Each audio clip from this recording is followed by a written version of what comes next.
German Shepherd was found, lost at a train station. What baby did next left everyone in tears.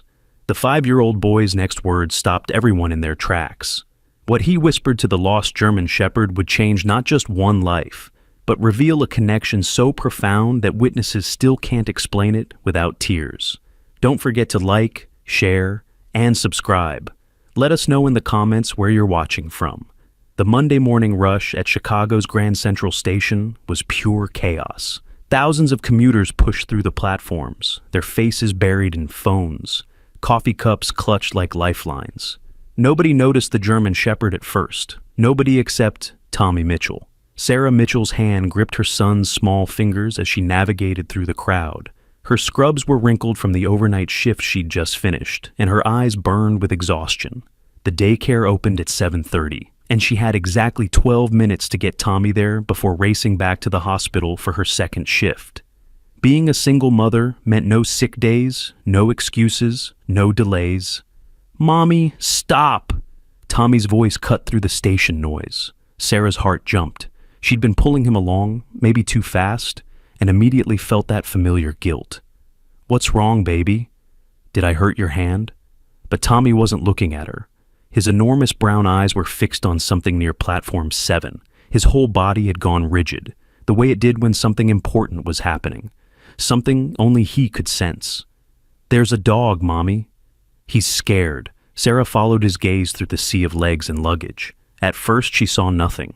Then behind a metal bench, she spotted it. A massive German Shepherd, pressed against the wall like he was trying to disappear. His fur was matted with something dark. Blood, maybe, or mud. His ribs showed through his coat, and his breathing came in sharp, panicked bursts. "Tommy, we can't," Sarah started, but her son had already pulled free from her grasp. The boy moved through the crowd like water, sliding between adults who barely noticed him. Sarah's chest tightened as she pushed after him, apologizing to annoyed commuters. By the time she reached the bench, Tommy was already kneeling 3 feet from the dog. "Hi," Tommy whispered, his voice softer than Sarah had ever heard it. "It's okay. I'm not going to hurt you." The German Shepherd's amber eyes locked onto the boy. His ears, which had been flat against his skull, slowly lifted. Sarah noticed something she'd missed before. The dog wore a vest. Not a regular collar, but a professional service vest, torn and muddy, but definitely official. No identification tag visible. "Tommy, don't touch him," Sarah warned, her nurse's training kicking in. An injured animal could be dangerous, unpredictable. But something in the dog's eyes made her pause. There was intelligence there, purpose, and something else, desperation. The dog's mouth opened and Sarah tensed, ready to grab Tommy. But instead of barking or growling, something fell from between his jaws. A small backpack, pink, with unicorns on it. A child's backpack, torn at the straps, covered in the same mud that matted the dog's fur. Tommy reached for it slowly. The dog watched, but didn't move, didn't growl. His tail gave the smallest thump against the ground. "He brought this for someone," Tommy said, not a question, but a statement. "He's looking for help." Sarah knelt beside her son, her exhaustion momentarily forgotten. The backpack was soaking wet, despite no rain for days. She carefully opened the zipper, aware of the dog's intense gaze tracking her every movement. Inside, she found a juice box, crushed and empty. A coloring book, the pages stuck together with moisture. And at the bottom, something that made her breath catch. A medical alert bracelet, the kind diabetic children wore. "Security!" someone shouted behind them. "There's a stray dog here." 2 station guards were approaching, their hands already reaching for the animal control equipment on their belts. The German Shepherd saw them and tried to stand, but his back legs wobbled. Fresh blood seeped through the fur on his paws, leaving red prints on the concrete. "Wait!" Sarah stood, surprising herself with the authority in her voice. "This is a service dog. Look at his vest." The guard slowed but didn't stop. "Ma'am, we need to secure the animal. It could be rabid." "He's not rabid," Tommy said, his small voice carrying surprising weight. "He's looking for someone, a little girl." Everyone turned to stare at the 5-year-old boy. Tommy hadn't looked away from the dog once. "How could you possibly know that?" one guard asked. Tommy finally looked up, his eyes bright with unshed tears. "Because he told me." She's in trouble. Really bad trouble. The staticky crackle of the guard's radio broke the moment. All units be advised. We have an Amber Alert from Indiana. 6-year-old Emma Chen, diabetic, possibly in medical distress. Last seen with non-custodial father at a rest stop near the state line. Suspected to be heading to Chicago via train. Sarah's blood went cold. She looked at the medical bracelet in her hand. The engraving was worn, but readable. Emma Chen, type 1, diabetic. Emergency contact. The rest was scratched beyond recognition. The German Shepherd made a sound then. Not quite a bark, not quite a howl. A deep, mournful call that seemed to echo through the entire station. Commuters stopped walking. Conversations died. Everyone turned toward the sound. He came on the freight train, a janitor said, pushing his cart closer. Saw him jump off about an hour ago. That train came from Indiana. The dog struggled to his feet, his body shaking with effort. He took 2 steps toward platform 3, then looked back at Tommy, waiting. He wants us to follow him, Tommy said. Sarah checked her phone. 7:28. The daycare would open in 2 minutes. Her jorts. Supervisor would be expecting her at 8 for the morning briefing. Missing it meant a write-up. 3 write-ups meant termination. No job meant no apartment, no food, no life for her and Tommy. The dog took another step, leaving another bloody paw print. He looked back again, those intelligent eyes pleading. Mommy, Tommy said quietly. Sometimes the most important things happen when we're supposed to be somewhere else. Sarah stared at her son, 5 years old, and he just said something most adults never figured out. She thought about all the times she'd rushed past people who needed help because she couldn't afford to be late. All the moments she'd chosen survival over compassion. She pulled out her phone and did something she'd never done in 3 years at the hospital. She called in sick. "What are you doing?" Her supervisor's voice was sharp through the speaker. "Family emergency," Sarah said. The lie coming easily because maybe it wasn't really a lie. Maybe this was exactly what family meant. Choosing to help when help was needed. The German Shepherd's tail wagged once, weakly, as if he understood. Officer Daniel Brooks arrived 12 minutes later, his uniform crisp despite the early hour. Sarah had expected skepticism, maybe even dismissal. Instead, he took one look at the dog, the backpack, and the medical bracelet, and his face went serious. "Show me the security footage," he told the station guards. They crowded into the small security office, Tommy refusing to leave the dog's side even for a moment. On the grainy black and white monitors, they watched the 3:47 a.m. freight train pull into the maintenance track. A shadow leaped from one of the cars, the German Shepherd, landing hard, limping immediately. "Back it up," Officer Brooks said. "There. You see that?" Someone pushed him off. He didn't jump. He was thrown. Sarah felt sick. Who would throw a service dog from a moving train? "The Amber Alert says Emma's father took her at 11 p.m. last night," Brooks continued. "That train would have passed through Indiana around 2 a.m. Timeline fits." The dog suddenly stood, his whole body alert. He moved toward the door, pawing at it urgently. "What's wrong, boy?" Tommy asked, his small hand touching the dog's head gently. The German Shepherd turned and grabbed Tommy's sleeve in his teeth, not aggressively, but insistently, pulling him toward the door. "He needs us to hurry," Tommy said. "Something's wrong." Really wrong. They followed the dog out of the security office, Brooks radioing for backup as they moved. The German Shepherd led them through the station with purpose, despite his injuries. He stopped at platform 3, his nose working frantically along the ground. Then, without warning, he bolted toward platform 7, back where they'd found him. "What's he doing?" Brooks asked. "Tracking," Sarah realized. "He's showing us their path." The dog stopped at a trash can, pawing at it. Brooks looked inside and pulled out an empty insulin. Vile Sarah's medical training kicked in hard. That's fast-acting insulin. If Emma's diabetic and her father gave her too much or not enough, she could be in serious trouble. "How serious?" Brooks asked. "Fatal," Sarah said quietly. Without proper monitoring, she could slip into a coma within hours. The German Shepherd was already moving again, this time toward a section of the station Sarah had never noticed. A door marked "Authorized Personnel Only" that led to the underground maintenance tunnels. "I can't let civilians down there," Brooks started to say, but the dog was already scratching at the door, his paws leaving bloody streaks on the metal. His whine escalated to something desperate, frantic.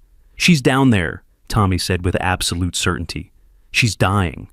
Brooks made a decision that probably violated 17 different protocols.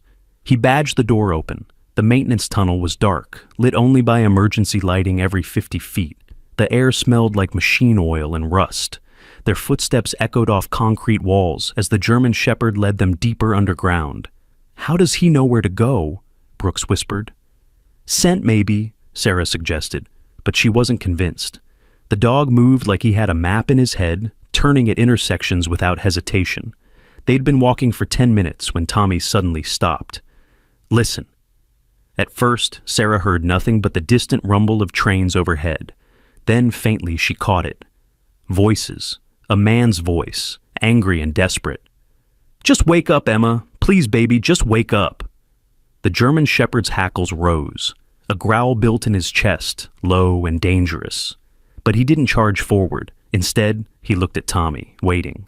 "He's not a bad man," Tommy said quietly. "He's just scared and did something stupid." Brooks had his hand on his service weapon. "Stay behind me." They rounded a corner and found them. A maintenance alcove had been turned into a makeshift camp. Sleeping bags on the floor, empty food containers. And in the middle of it all, a man in his 30s cradling a small girl who wasn't moving. Emma Chen looked tiny in her father's arms. Her skin was pale, almost gray. Her breathing was so shallow, Sarah could barely see her chest move. "Police! Step away from the child!" Brooks commanded. The man's head snapped up. His eyes were wild, red-rimmed. "No! You don't understand. I'm her father. Her mother, she was going to take her away. Move to California. I'd never see her again." "Sir, that child needs immediate medical attention," Sarah said, pushing past Brooks. Her nurse instincts overrode everything else. "She's in diabetic ketoacidosis. She needs insulin and fluids now, or she'll die." "I gave her insulin," the man cried. "The same dose she always takes, but she won't wake up." Sarah knelt beside them, her fingers finding Emma's pulse. Weak, too fast. "When did you give it to her?" "What kind? How much?" The man's hands shook as he showed her an insulin pen. The wrong type, the wrong dose. Sarah's heart sank. "You gave her long-acting instead of short-acting," she said, "and twice her normal dose. Her blood sugar is crashing." The German Shepherd moved then, pushing past everyone to reach Emma. He pressed his nose to her face, whimpering. Then he did something extraordinary. He lay down beside her and placed his head on her chest, right over her heart. His breathing slowed, became deliberate, rhythmic. "What's he doing?" Brooks asked. "He's trying to regulate her breathing," Sarah realized. "These dogs are trained to detect and respond to medical emergencies." Tommy knelt on Emma's other side. Without being told, he took her small hand in his. "Emma," he said softly, "your dog came to find help. He came to find me. You need to wake up now." The father looked between them all, his face crumbling. "I just wanted more time with her. Her mother got full custody, said I was unstable. Maybe she was right." "Sir, I need you to step back so I can help her," Sarah said firmly but not unkindly. The man reluctantly let go of his daughter. Sarah immediately began checking Emma's vitals properly. The child was in serious trouble, but not beyond help. Not yet. "We need an ambulance," she told Brooks. "Now." But Brooks was already on his radio. The response came back immediately. Paramedics were 3 minutes out, already dispatched to the station. The German Shepherd hadn't moved from Emma's side. His eyes never left her face. Occasionally, he would lick her cheek gently, as if trying to wake her. "What's the dog's name?" Tommy asked the father. The man seemed surprised by the question. "Maximum. His name is Max. He was Emma's mother's service dog, from when she was in the military, PTSD. But Emma loved him so much, Lisa. That's her mom. She let Max stay with Emma when she deployed last month." "Deployed?" Sarah asked. "Emma's mother is actively deployed?" The man nodded miserably. "Afghanistan. Emergency deployment. That's why I thought this was my chance, to prove I could take care of Emma, to show everyone I'm not the failure they think I am." "So you kidnapped her?" Brooks's voice was hard. "I'm her father." The man exploded, then immediately deflated. But yeah, I guess I did. I just wanted to take her somewhere fun. Disney World, maybe. Make some memories before Lisa took her to California, and I never saw her again. Tommy hadn't let go of Emma's hand. "She knows you love her," he said to the man. "But love isn't supposed to hurt people." The simplicity of the child's words hit like a physical blow. The man started crying then, really crying. The paramedics arrived in a rush of equipment and efficiency. They moved Emma onto a gurney, started an IV, began pushing glucose. Max tried to follow, but his injured paws finally gave out. He collapsed, whimpering. "The dog needs help too," Sarah told them. One paramedic looked at Max's vest, saw the military patches. "Is this a service animal?" "Yes," Brooks confirmed, "and he just helped save this child's life."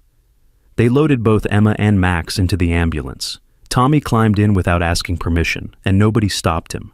Sarah followed, and somehow Brooks and Emma's father ended up in there too, though it violated every protocol about transport. The ride to the hospital was silent, except for the beeping of monitors. Emma's color was already improving, her breathing deeper. Max lay on the floor, his head lifted just enough to watch her. Halfway to the hospital, Emma's eyes fluttered open. "Max," she whispered. The dog's tail thumped against the ambulance floor. He tried to stand, but couldn't quite manage it. "He's here, sweetheart," Sarah said gently. "He came to find help for you." Emma's eyes found her father. For a moment, neither spoke. Then weakly she said, "Daddy, why are you crying?" "I'm sorry, baby," he choked out. "I'm so sorry. I just wanted to spend time with you." "You could have just asked Mom," Emma said, her voice small but clear. "She would have said yes. She always says yes when you ask right." The truth of it, the simple solution that had been there all along, seemed to break something in the man, or maybe fix something that had been broken for a long time. At the hospital, they were immediately separated. Emma to pediatric ICU, Max to the veterinary emergency clinic next door, Emma's father to a room with Officer Brooks and 2 other police officers. Sarah and Tommy were left in the waiting room, suddenly unsure why they were still there. "We should go," Sarah said, checking the time. It was past noon. She'd missed her entire morning shift. "Not yet," Tommy said. "We're not done." "Tommy, we found Emma. The police have her father. What else?" "Max needs us," Tommy interrupted. "And Emma needs Max. And there's something else. Something important we don't know yet." Sarah wanted to argue, but she'd learned something about her son today. When Tommy knew something, he knew it. She couldn't explain it, didn't understand it, but she trusted it. They waited. Sarah expected to be asked to leave, but instead, a doctor approached them an hour later. "Are you the ones who found Emma?" she asked. Sarah nodded. "She's asking for the boy," the doctor said, looking at Tommy. "She says he knows about Max." They followed the doctor to the pediatric intensive care unit. Emma was awake, alert, her color normal. An intravenous delivered fluids and nutrients. She looked so small in the hospital bed, but her eyes were bright when she saw Tommy.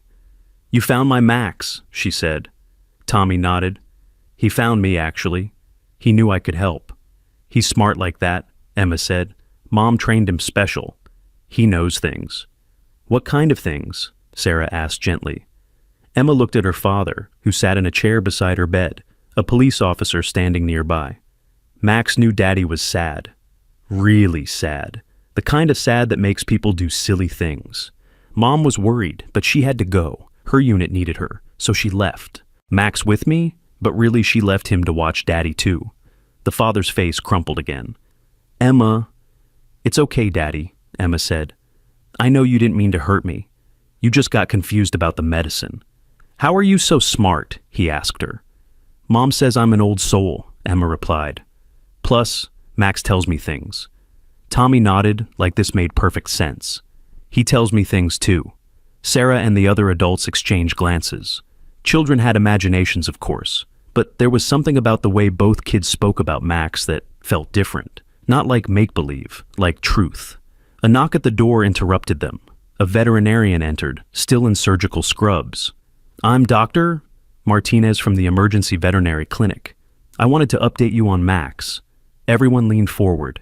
"He's stable, Doctor," Martinez said, and the relief in the room was palpable. His paws were badly cut, probably from running on gravel or rough surfaces for miles. He's malnourished and dehydrated, but what's remarkable is that despite his injuries, he never stopped moving. The wear patterns on his paws suggest he ran almost non-stop for at least 12 hours. 12 hours? Brooks repeated. The train was only a few hours from Indiana. Then he must have been running before that, Doctor, Martinez said, following something. Or someone. Emma's father made a sound. Oh my God, he was following us. I took Emma from the house at 11 last night. Max was in the backyard. I thought I locked the gate, but he must have gotten out. He must have followed my car to the rest stop, then to the train. For 12 hours? Sarah asked. How could he possibly keep up? These military working dogs are incredible, Doctor, Martinez explained. Their training and conditioning are beyond what most people understand. But more than that, their loyalty is absolute. Max would have run until his heart gave out to get to Emma. Can I see him? Emma asked. Dr. Martinez hesitated. He's sedated right now, recovering from surgery on his paws. But, she smiled, I think we could arrange a visit tomorrow. Officer Brooks's radio crackled. He stepped out to answer it, returning with a strange expression. That was dispatch, he said. They've been getting calls all morning. Apparently there's video from multiple traffic cameras showing a German Shepherd running along Highway 65, keeping pace with traffic, around midnight last night. The social media posts are going viral. People are calling him the guardian dog. Sarah pulled out her phone and searched. Sure enough, there were dozens of posts, grainy videos of Max running along the highway shoulder. A truck driver's dash cam showing the dog refusing to stop even when offered food. A rest stop security camera capturing him sniffing around cars, clearly searching. Look at this one, she said, showing Tommy. It was from a gas station security camera, time-stamped at 2:47 a.m. Max was at the pumps, going from car to car. He stopped at one, AHE sedan with Indiana plates, the same car Emma's father had driven. Max sniffed around it, then took off running in the direction the car had gone. He was tracking us the whole time, Emma's father whispered. Even after I put Emma on the train and abandoned the car, he kept following. But how did he know which train? Brooks asked. Tommy spoke up. He didn't. He guessed. But Max is really good at guessing. Emma nodded. Mom says Max can smell feelings. He knew Daddy was scared. Sad, not angry sad. Scared sad people run to cities. Angry sad people run to nowhere. The 5-year-old philosophy hung in the air, profound in its simplicity. Sarah's phone buzzed. A text from her supervisor at the hospital. She expected termination notice. Instead, it read, Saw the news. Take all the time you need. Hero's mother deserves our support. She showed it to Tommy, who smiled. See, sometimes being late is exactly on time. The rest of the day blurred together. Police interviews, medical updates. Emma's father was formally arrested but immediately released on his own recognizance after Emma insisted he hadn't meant to hurt her. The prosecutor seemed inclined to reduce the charges to custodial interference rather than kidnapping, given the circumstances. But the real miracle came that evening. Sarah and Tommy were preparing to leave when a woman in military uniform appeared in the doorway of Emma's room. She was tall, Asian features similar to Emma's, with the kind of bearing that spoke of discipline and strength. But her eyes were red with tears. Emma, she whispered. Mommy, Emma cried out. You came back. Captain Lisa Chen crossed the room in 3 strides, gathering her daughter into her arms. They emergency flew me back the moment they found you. Oh, baby, I was so scared. Emma's father stood up, his face pale. Lisa, Not now, Robert, Lisa said, not looking at him. Just, not now. But Emma reached out one hand to her father while keeping the other around her mother's neck. Mommy, Daddy's sick in his feelings. Like you were before Max helped, remember? You said Max saved you from the dark feelings after the war. Daddy has dark feelings too, but he doesn't have a Max. Lisa finally looked at her ex-husband, really looked at him, saw the hollow eyes, the shaking hands, the weight loss she'd been too angry to notice during their custody battle. Robert, she said more gently, when did it get this bad? He shrugged, unable to meet her eyes. After the divorce finalized, after I lost my job, after you got full custody, After everything fell apart, I wanted Emma to remember me as something other than a failure. Daddy's not a failure, Emma said firmly. He just makes silly choices sometimes. Like when he gave me the wrong medicine, but he was trying to help. Tommy, who had been quiet, suddenly spoke. Max wants to see everyone. He's awake. Everyone turned to stare at him. How could you possibly know that? Lisa asked. Tommy shrugged. I just do. The same way I knew Emma needed help. The same way Max knew where to find me. Sarah wanted to dismiss it as coincidence, but then her phone rang.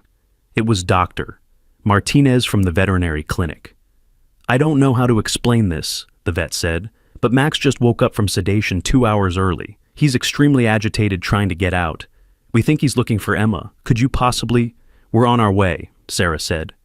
The veterinary clinic was just next door, connected to the hospital by a covered walkway. They found Max in a recovery kennel, his paws wrapped in white bandages. When he saw Emma, his whole body wiggled with joy. Careful, doctor, Martinez warned as Emma approached. But Max was already pressing against the kennel door, whimpering. Emma opened it without hesitation, and the dog immediately placed his head in her lap, sighing deeply. I'm okay, Max, Emma whispered. You did so good. You found help just like Mom taught you. Lisa knelt beside them, her hand running through Max's fur. I trained him to protect you, she said to Emma. But I never imagined. You trained him for more than that, Tommy said. Everyone looked at him. You trained him to know when someone was in danger. Not just physical danger, heart danger too. Lisa studied the 5-year-old boy with interest. You're very perceptive for someone so young. Tommy's special, Sarah said, surprising herself with the pride in her voice. He knows things. Like Emma, Lisa observed. Old souls, both of them. Max lifted his head and looked at Robert, Emma's father. For a long moment, man and dog stared at each other. Then Max did something unexpected. He limped over to Robert and placed his head against the man's knee. Robert broke down completely then. I'm sorry, he sobbed. I'm so sorry. I could have killed her, my own daughter. What kind of father? The kind who needs help, Lisa said quietly. She moved to sit beside him, not touching, but close. I've been where you are, Robert. After my second deployment, the darkness that swallows you up, the desperate things you do to feel normal again. But you got help, Robert said. Because I had Max, Lisa replied, and a support system, and resources through the VA. What did you have? The question hung in the air. Sarah thought about all the people struggling alone, making desperate choices because they couldn't see another way. You could have called me, Lisa continued. Despite everything, you could have called. Emma's right. I would have said yes to more time. I was angry about the divorce, about the custody battle, but I never wanted to keep her from you. I just wanted her safe. I know, Robert whispered. I know that now. Max moved between them, his body forming a bridge. Emma giggled. Max says you two need to stop being silly, and remember you both love me more than you don't like each other. Even through tears, the adults laughed. Officer Brooks, who had been silent, cleared his throat. I need to file my report. The prosecutor will want to know if you're pressing full charges, Captain Chen. Lisa looked at Robert, at Emma, at Max. What are the options? If you don't press for felony kidnapping, it would likely be custodial interference, probation, mandatory counseling, supervised visitation, initially. But Robert would avoid prison time. Daddy needs a doctor, not jail, Emma said firmly. Right, Max? The dog's tail wagged once. Lisa made a decision that would have seemed impossible hours ago. Counseling, definitely counseling, and supervised visits, but no prison. Emma's right, he needs help, not punishment. Robert looked at his ex-wife with something like wonder. Lisa, don't thank me, she said. Thank Max. And these two. She gestured to Sarah and Tommy. Without them, she didn't need to finish. They all knew what might have happened without Max's determination and Tommy's strange intuition. Dr. Martinez returned with discharge papers for Max. He'll need to rest those paws for at least a week. No running, minimal walking. The stitches will dissolve on their own. He can stay with me, Emma said. Actually, Lisa said slowly, I have to return to deployment in 3 days. Emergency leave is temporary. I was going to have to put Emma with my sister in California, but she looked at Robert. I know I have no right to ask, she continued, but if you're getting help, real help, maybe Emma could stay here. With supervision, of course. My sister could move here temporarily instead of taking Emma to California. Robert's eyes widened. You'd trust me? After what I did? I trust Max, Lisa said simply. And Max trusts you enough to comfort you. That has to mean something. Tommy tugged on his mother's hand. We should go now. Sarah looked at her son. Why? Because they need to talk as a family. And we need to go home. But we'll see them again. How do you know? Sarah asked. Tommy smiled. Because Max isn't done with us yet. As they prepared to leave, Lisa stopped them. Wait, I don't even know your names. You saved my daughter's life, and I don't know who you are. Sarah Mitchell, Sarah said, shaking Lisa's hand. This is my son, Tommy. Mitchell, Lisa repeated, her face changing. Sarah Mitchell, you're a nurse at Chicago General? Yes, how did you... Your husband, Lisa said softly. Staff Sergeant James Mitchell, 3rd Battalion. Sarah's blood drained from her face. You knew James? He saved my life, Lisa said simply. In Kandahar, 4 years ago. He pushed me out of the way of an IED. He didn't make it, but I did. Because of him. The room went completely silent. Even Max seemed to hold his breath. Sarah's legs gave out. She sank into a chair, Tommy immediately at her side. They told me he died saving fellow soldiers. They never said who. It was classified at the time, Lisa explained, tears streaming down her face. I was on a special operations. In a mission, they couldn't reveal details. But Sarah, I've thought about him every day, about the family he left behind. I tried to find you, but privacy laws. Daddy was a hero, Tommy said quietly. Mom doesn't like to talk about it because it makes her cry. Sarah pulled her son close, unable to speak through the tears. Lisa knelt in front of them. Your husband is the reason I came home. The reason Emma has a mother. The reason I was able to get Max, to get help, to build a life after the war. Everything good in my life exists because of James Mitchell's sacrifice. Max moved to Sarah, placing his massive head on her knee, the same gesture of comfort he'd offered Robert. Sarah found herself burying her fingers in his fur, drawing strength from the dog's solid presence. Is that why? Emma started, then stopped.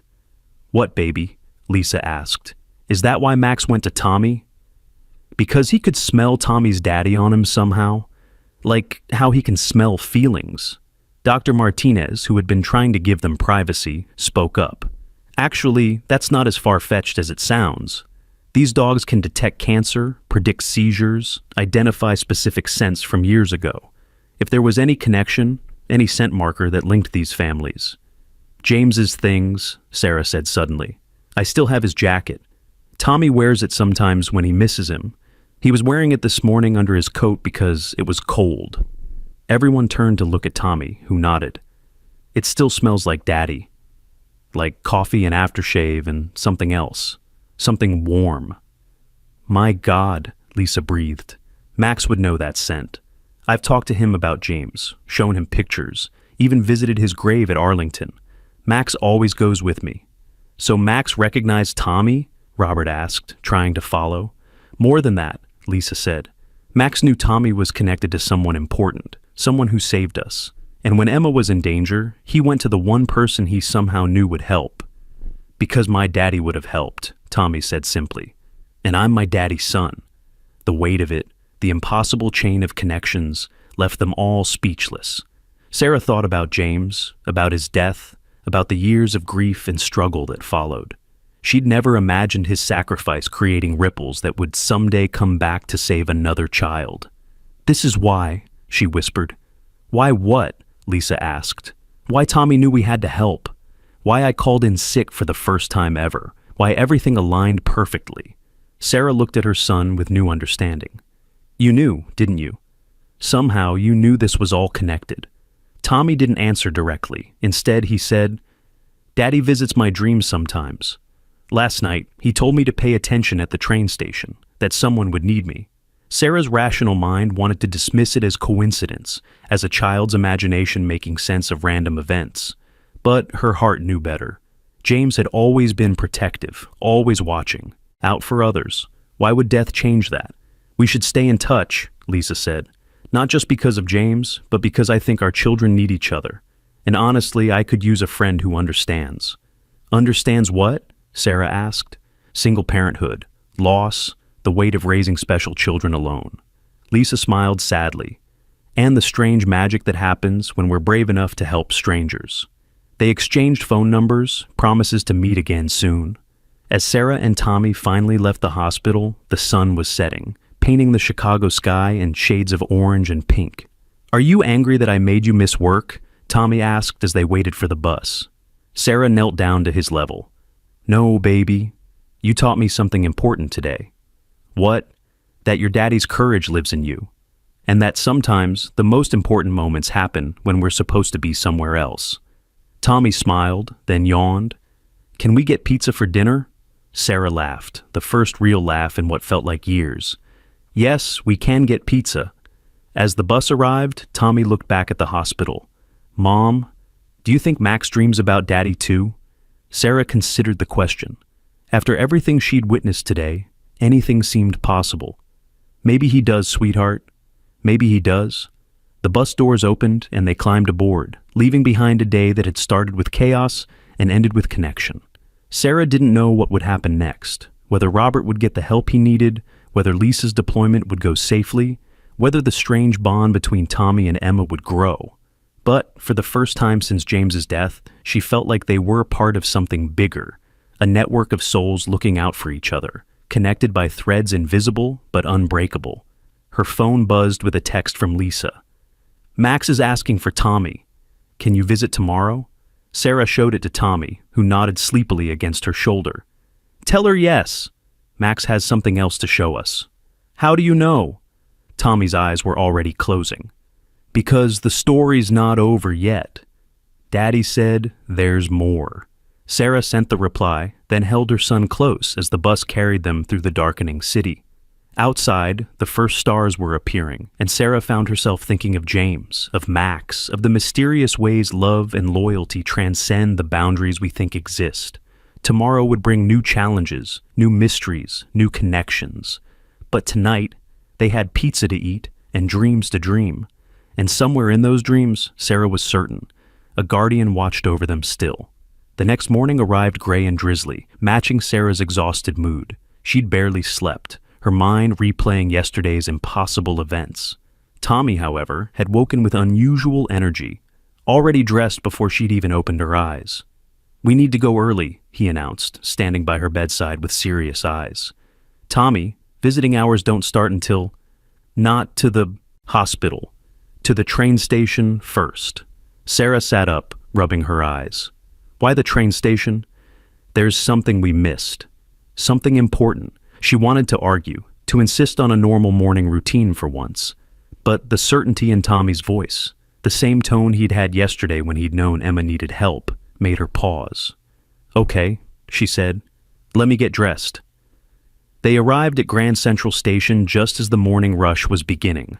The spot where they'd found Max yesterday was now empty, just another corner in a vast space. But Tommy walked purposefully to the exact bench where Max had hidden. Here, he said, kneeling down. Tommy, what are we looking for? He didn't answer, instead reaching under the bench, his small arm stretching as far as it could go. His face lit up when his fingers found something. He pulled out a small, weathered notebook, wrapped in plastic. How did you know that was there? Sarah asked, stunned. Max showed me in my dream. He kept trying to go back to this spot yesterday, but we thought he was just scared. He was trying to show us this. Sarah carefully unwrapped the notebook. The first page had a name, Henry Walker. The rest was filled with handwriting, some neat, some shaky, like the writer had been struggling. We should give this to the police, Sarah said. Read it first, Tommy insisted. Please. Against her better judgment, Sarah opened to a random page. The entry was dated 3 weeks ago. Max knows I'm dying. Dogs always know. The cancer's winning. And the VA doctors say maybe 2 months. I've made arrangements for Max to go to Lisa Chen when I'm gone. She doesn't know yet. How do you tell someone you're leaving them your heart in the form of a dog? But Max chose her that day at the therapy center, And her little Emma, that child has something special. Max knows it too. I've been watching them at the park, not in a creepy way. Just making sure Max's next family will love him like I do. The little girl, she talks to him like he understands every word. Maybe he does. Maybe that's his gift. Sarah's hands trembled. She flipped to another entry. Saw Lisa's ex-husband today. Robert. He was sitting in his car outside their apartment, just staring at the building. Been there for 3 hours. I recognized that look. Saw it in the mirror after Nam. Man's drowning in his own head. Max whined when we walked past his car. Wanted to approach him. But what do you say? Hey, stranger. My dog thinks you need help. Left my VA counselor's card under his windshield instead. Hope he calls. Keep reading, Tommy urged. The next entry was from just 5 days ago. I'm in the hospital now. Won't be leaving. Had Lisa's neighbor bring Max to the park one last time. Saw something that confirmed what I've suspected. There's another special child out there. A boy, maybe 5. He was with his mother, a tired-looking woman in scrubs. The boy stopped and stared at Max for the longest time. And Max stared back, like, in recognition, like they were having a conversation. The mother pulled him along before I could approach. But I heard her call him Tommy. I think Max is trying to tell me something. These children, Emma and this Tommy, they're connected somehow. Max knows things we don't. Always has. Sarah's breath caught. He saw us. This Henry Walker saw us at the park last week. She remembered that day. Tommy had stopped suddenly during their walk, staring at an old man with a German shepherd. She'd been running late, as always, and had pulled Tommy along. But Tommy had talked about that dog all evening. The final entry was barely legible, the handwriting deteriorating. Last day, probably. Nurse says Lisa's deployed. Emergency orders. Robert's been calling her. Sounds desperate on the voicemails. Heard nurses talking. He's planning something stupid. Can feel it. Same feeling I had before my buddy and Nam walked into the jungle and never came back. Max is agitated. Keeps going to the window, looking east toward the train station. If something happens to Emma, Max will know. He'll find help. Gotta trust that. Should have sent this notebook to Lisa, but no time now. If whoever finds this is reading it, help them. The children are special. Max knows. Dogs always know. The last words were followed by a small drawing of a German shepherd and the words, "Good boy, Max. Find them." Sarah looked up to find Tommy crying silently. He died, didn't he? The man who loved Max. I think so, sweetheart. That's why Max was so sad yesterday. He lost his person, then had to save Emma, and his paws hurt so bad, but he kept running. Sarah pulled out her phone and searched for Henry Walker obituary Chicago. The results came immediately. Henry Walker, age 73, Vietnam veteran, died 3 days ago at the VA hospital. No surviving family. Memorial service pending. 3 days ago. The same day Robert had taken Emma. We have to show this to Lisa, Sarah said. And to Max, Tommy added. He needs to know we found it. That Mr. Walker's words are safe. They took the notebook and headed to the hospital. In the lobby, they met Lisa, who looked like she hadn't slept either. She was in civilian clothes, her military bearing slightly softened by exhaustion. You came, she said, relief evident in her voice. Max has been restless all night. The vet said he keeps trying to get up, looking for something. Sarah handed her the notebook. I think he was looking for this. Lisa read in silence, her face cycling through surprise, recognition, and deep sadness. Henry Walker. Oh my God, I know him, knew him. He was at the VA therapy group. That's where I first met Max. Henry was handling him, teaching him advanced response training. She kept reading, tears flowing freely by the time she reached the final entry. He knew, she whispered. Somehow, he knew Robert would take Emma, and he knew Max would find help. He knew about Tommy too, Sarah said. We saw him at the park last week. Tommy was drawn to Max even then. Lisa looked at Tommy with those penetrating eyes. You're connected to all of this somehow. More than just your father saving me. This is bigger. Tommy nodded solemnly. Max says there are invisible strings between people. Some are red for love, some are silver for family, some are gold for sacrifice. Our strings are all tangled up together. Max says, Lisa asked gently. Not with words, Tommy explained. With feelings. Like how you know it's going to rain before the clouds come. They went to see Max together. The moment the dog saw the notebook in Lisa's hands, his entire demeanor changed. He stood despite his injured paws, tail wagging, a soft whine building in his throat. "You found it, didn't you, boy?" Lisa said, kneeling beside him. "You tried to show us yesterday." Max pressed his nose against the notebook, then looked at Tommy with those intelligent eyes. His tail wagged harder. "He says thank you," Tommy translated, "and that mister. Walker can rest now." Robert arrived then, looking haggard but sober. He'd showered, shaved, put on clean clothes. The manic energy from yesterday was gone, replaced by something quieter. Shame, maybe, or the beginning of healing. "The counselor at the VA," he said without preamble. "Someone left her card on my windshield last week. I called her this morning. Emergency appointment in an hour." Lisa showed him the notebook, the entry about Henry seeing him outside the apartment. Robert's hands shook as he read. "A stranger saw me drowning and tried to throw me a line," he said, "and I was too proud to grab it. If I had just called that counselor last week." "But you're calling now," Lisa said. "That's what matters." Emma appeared in the doorway, pushed in a wheelchair by a nurse, though she clearly didn't need it. The moment she saw everyone, she tried to get up. "Wheelchair rules, young lady," the nurse said firmly. "Doctor's orders for another hour." Emma huffed, but stayed seated. Max immediately went to her, laying his head in her lap. "Max had a good person before us," Emma said, looking at the notebook. "We should go to his funeral." "Sweetheart, we don't even know when," Lisa started. "Tomorrow," Robert said, looking at his phone. "The VA just posted it. Henry Walker's memorial service is tomorrow at 2 p.m., open to all veterans and their families." "We're going," Emma said firmly. "Max needs to say goodbye properly." Sarah felt she should excuse herself, take Tommy, and leave this family to their healing. But Tommy had other ideas. "We're going too," he announced. "Mister. Walker saw us. We're part of the story." Lisa smiled at him. "Yes, you are. You're part of our story now." The day passed in a blur of medical checks, police paperwork, and quiet conversations.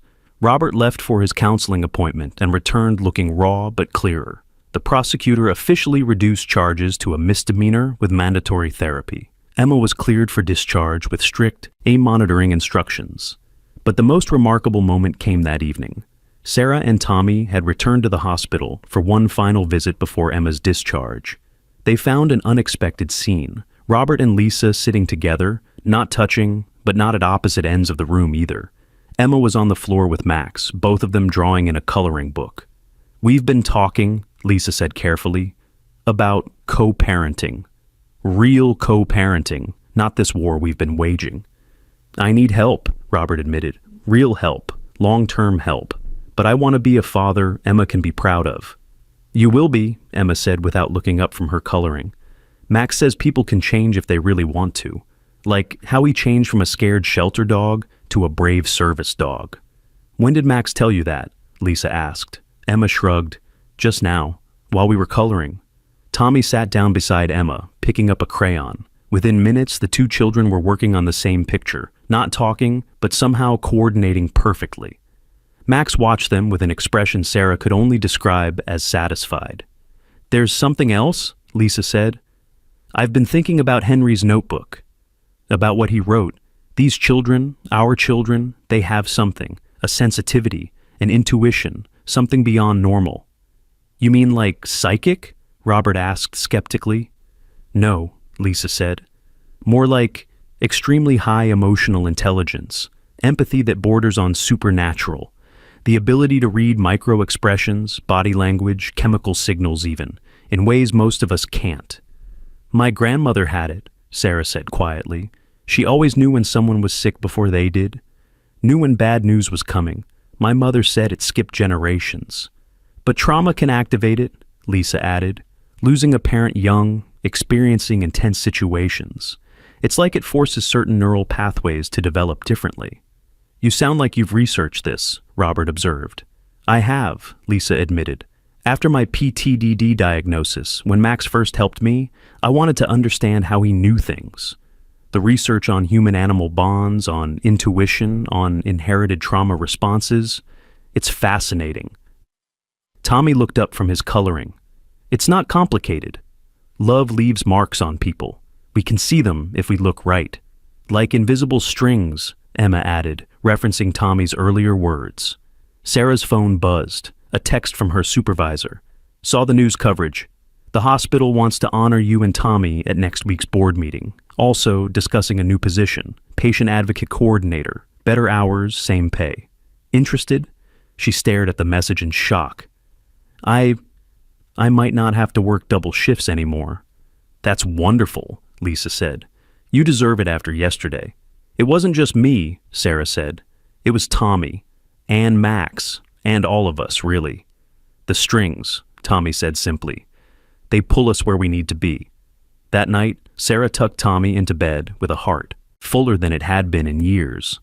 Mom, Tommy said as she turned off the light, Daddy's happy. How do you know? Because we helped them. That's what he wanted, to keep helping even after he was gone. Sarah kissed his forehead. I love you, little man. Love you too. And Mom, tomorrow at Mr. Walker's funeral, something important is going to happen. What kind of something? But Tommy was already drifting off to sleep, a small smile on his face.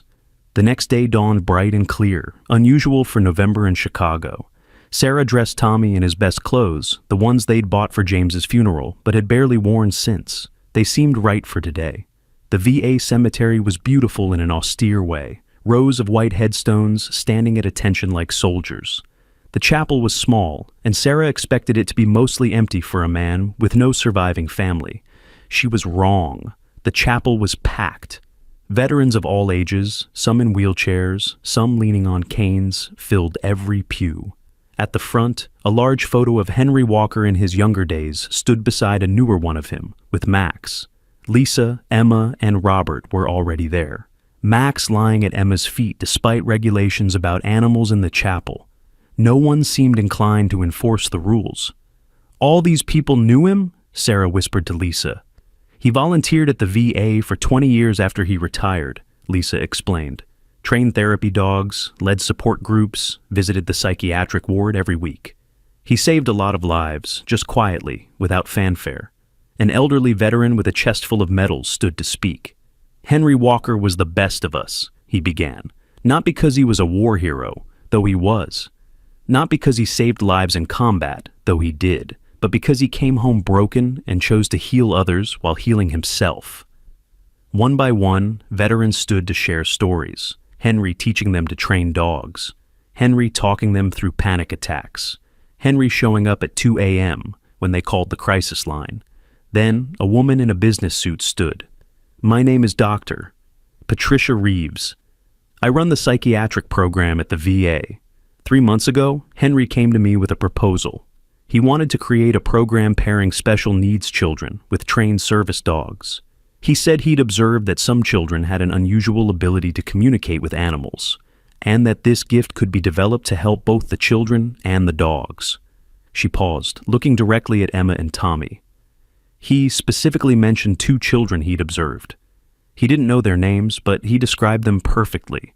A little girl who talked to his dog Max at the park, and a boy who seemed to recognize Max from a distance. He believed these children were meant to work with animals, to bridge the gap between human and animal communication in ways that could revolutionize therapy programs. Tommy stood up suddenly. Sarah reached for him, but he was already walking to the front of the chapel. Emma followed, and Max rose with them, his bandaged paws moving carefully but deliberately. The 2 children stood before Henry's photo, and Tommy spoke in a clear, carrying voice. Mr. Walker, we found your notebook. We know what you wanted. We'll help. Emma nodded. Max will teach us, and will teach others. Kids who are different like us, kids who can hear what animals are feeling. The chapel was dead silent.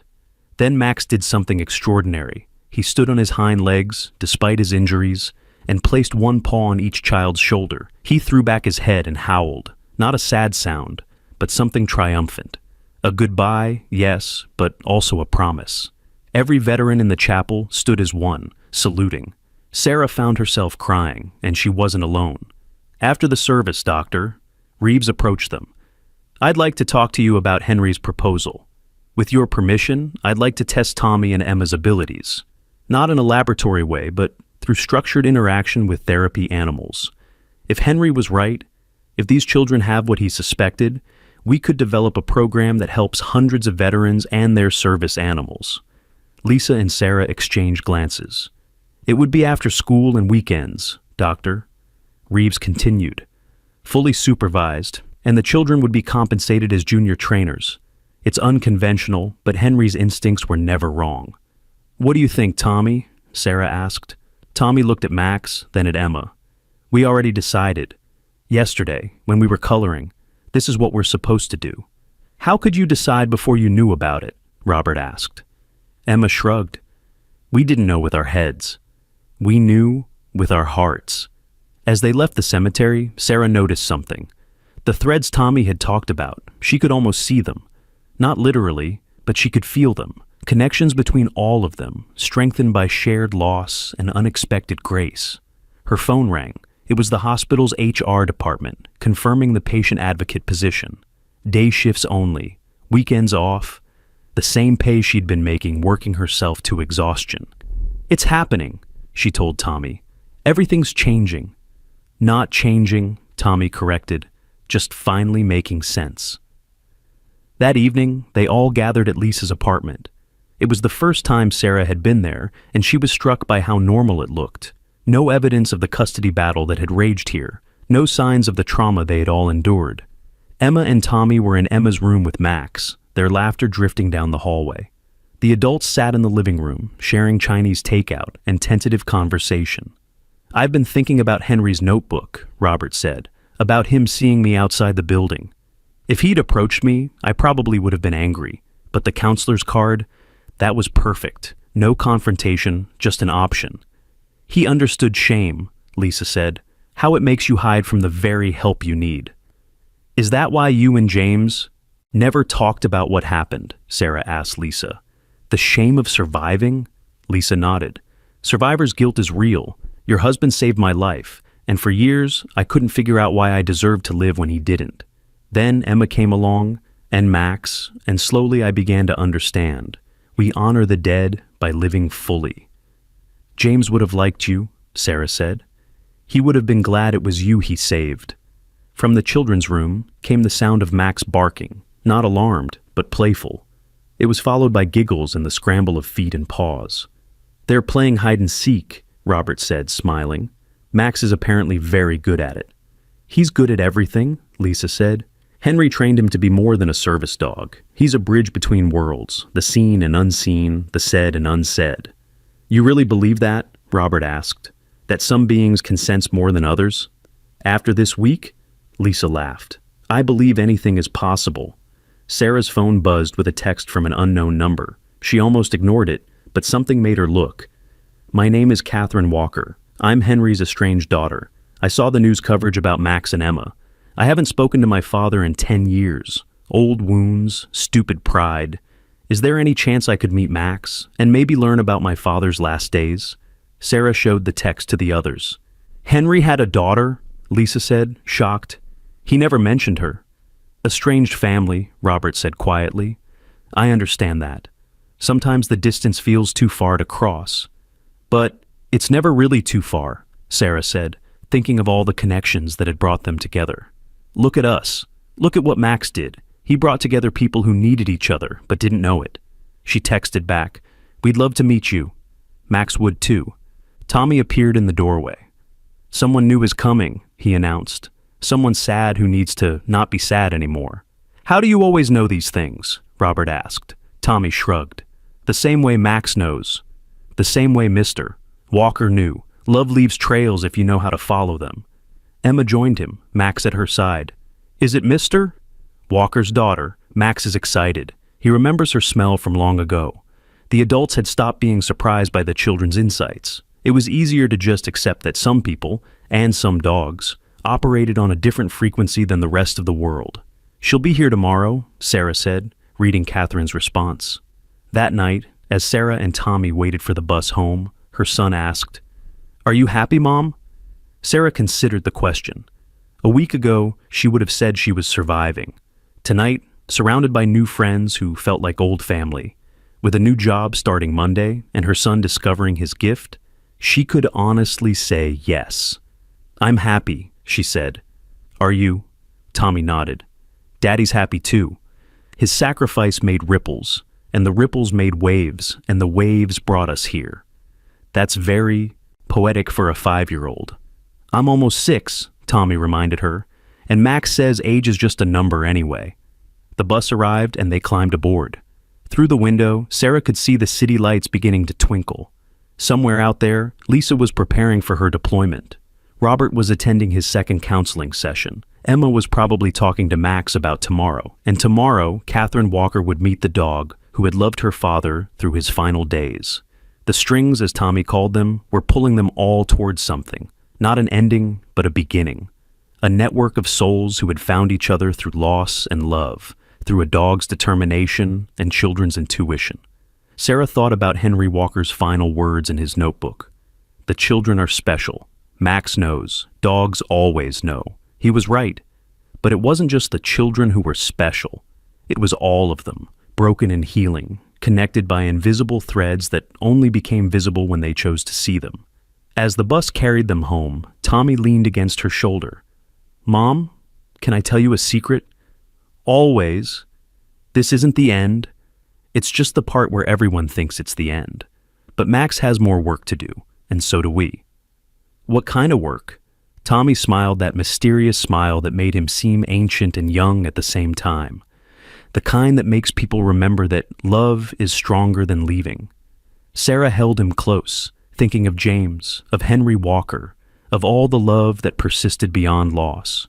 Tomorrow would bring new challenges, new connections, new mysteries to unravel. But tonight, they were part of something bigger than themselves. A story that began with a German shepherd at a train station and had no ending in sight. Just chapters. Beautiful, heartbreaking, hope-filled chapters. And they were still writing them. Catherine Walker stood at Lisa's apartment door the next morning, her hands trembling as she knocked. She was tall and thin, with Henry's same sharp cheekbones and intelligent eyes, though hers were red-rimmed from crying. When the door opened, Max was there immediately, his whole body wiggling with recognition. "Oh my God," Catherine breathed, dropping to her knees. "Maximum." "You remember me." The German shepherd pressed against her, whimpering softly, his tail wagging so hard his entire back end moved. He licked the tears from her face with gentle precision, the way he'd been trained to comfort those in distress. "He missed you," Emma said from behind Max. "He has pictures of you in his memory. Happy pictures from when you were younger." Catherine looked up at the small girl, startled. "Pictures in his memory?" "From before the angry words," Emma continued. "When you and Mr. Walker would walk him together. He remembers the park with the duck pond." Catherine's face crumpled. "Riverside Park. Dad and I went there every Sunday before Mom died, before everything fell apart." Lisa helped Catherine to her feet, guiding her inside, where Sarah, Tommy, and Robert waited. The apartment felt charged with anticipation, like the air before a storm. "Thank you for letting me come," Catherine said, her voice barely steady. "I saw the news coverage, saw Max with Emma. I couldn't believe he was still alive. Dad got him right after I left, after our last fight." "What happened?" Sarah asked gently. "If you don't mind sharing." Catherine sat on the couch, Max immediately positioning himself at her feet, his head on her knee. "Mom died when I was 25, cancer. Dad and I dealt with grief differently. He retreated into himself, started drinking. I got angry, blamed him for not catching it sooner, for not forcing her to see doctors. Stupid grieving accusations that I can never take back." She stroked Max's head, drawing strength from his presence. "The last thing I said to him was that he was a failure as a father, that Mom would be ashamed of what he'd become. I was so cruel. And then I left, moved to Seattle, changed my phone number. 10 years of silence because I was too proud to apologize." "He forgave you," Tommy said suddenly. Everyone turned to look at him. In the notebook, there were pages torn out. "But you can see the impressions on the next page. He wrote letters to you. He never sent." Catherine's breath hitched. "Letters?" Sarah retrieved Henry's notebook, showing Catherine the blank pages after the final entry. Tommy was right. There were indentations. The ghost of words pressed too hard on pages now missing. Robert found a pencil, gently shading over the indentations like a rubbing. Slowly, words appeared. My dear Katie, I forgive you. I forgave you the moment you left. Your anger was grief wearing a mask. I know because my silence was the same. I love you. I'm sorry. Dad. Catherine sobbed then, great heaving sobs that shook her whole body. Max climbed partially into her lap, all 70 pounds of him, trying to provide comfort. Emma moved to her other side, her small hand patting Catherine's arm. Mr. Walker talked to Max about you all the time, Emma said. Max knows all your stories, like when you rescued the baby birds, and when you stood up to the bullies for that smaller kid, and how you sang to your mom when she was sick. How could you possibly know that?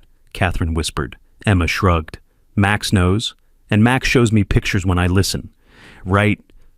Lisa and Sarah exchanged glances. The children's abilities were becoming more pronounced, more specific. Whatever gift they had, it was growing stronger through their connection with Max. There's something else, Lisa said carefully. Your father was working on something before he died, a program for special children and service animals. He believed some children could communicate with animals in unique ways. The Empathy Project, Catherine said, surprising them. He wrote to me about it once, maybe 5 years ago. One of those letters I never answered. He said he'd discovered something important about consciousness and connection. I thought he was losing it, honestly. Now. She looked at Tommy and Emma, who were sitting on the floor with Max between them, their hands buried in his fur. Now I see what he saw. Would you help us? Dr. Reeves asked. Sarah hadn't heard her arrive, but there she stood in the doorway. I'm sorry to intrude, but Lisa called me. Catherine, your father left extensive notes about his theories. With your permission, I'd like to access them, and I'd like you to be part of the program, if you're willing. Catherine wiped her eyes. I'm a behavioral psychologist, specialized in childhood development. I came back to Chicago 2 months ago, trying to work up the courage to contact Dad. I was too late. No, Tommy said firmly. You're exactly on time. Mr. Walker knew you'd come back. That's why he made sure Max would be okay. He knew Max would bring you home. The certainty in the 5-year-old's voice sent chills through the room. Catherine looked at Dr. Reeves. Yes, I'll help. It's the least I can do. Over the next hour, plans began to form. The program would start small. Tommy, Emma, and 3 other children Dr. Reeves had identified with similar sensitivities. Catherine would lead the psychological evaluation side, while Lisa, once she returned from deployment, would handle the military and service animal aspects. What about while you're deployed? Robert asked Lisa. That's where I come in, Sarah said, surprising herself. My new position as patient advocate, I could coordinate with the VA, help identify children and veterans who might benefit. And I'll be the test case for the adult side, Robert added quietly. Someone dealing with depression and anxiety, learning to work with a service animal. Max barked once, his tail wagging approval. He says yes, Emma translated. He says Mr. Walker would be happy. As they talked, Tommy grew increasingly quiet, his attention focused on something none of them could see. Finally, he stood and walked to the window, pressing his small palm against the glass. Someone's coming, he said. Someone who needs help. Who? Sarah asked, though she'd learned to trust her son's intuitions. I don't know yet, but they're scared and hurt, like Max was. Before anyone could respond, Max was on his feet, a low growl building in his throat. But it wasn't an aggressive sound, it was protective, alert. He moved to the door, his ears forward, every muscle tense. The doorbell rang. Lisa looked through the peephole and gasped. It's a child! Alone. She opened the door to reveal a boy, maybe 7 years old, wearing a torn jacket and shoes with holes. His face was dirty, his eyes huge with fear and exhaustion. Please, he whispered. My sister. She's sick. The man at the train station said the dog here could help. The special dog that finds people. Without hesitation, Max moved forward, sniffing the boy carefully. Then he turned to Tommy and Emma. His message clear? This one needs us. Where's your sister? Lisa asked, her military training keeping her voice calm. In the basement, the boy said, of the old building on Riverside. We've been hiding there since we ran away from the foster home, but Lily won't wake up now. She's burning up." "How did you know to come here?" Catherine asked. The boy pulled out a crumpled piece of paper. It was a flyer someone had made from the news story, with Max's picture and the apartment building's address written in shaky handwriting. "The old man at the station gave it to me," said the dog, and the special kids could help. Robert was already calling 911, but Lisa was moving faster. "We can't wait for an ambulance.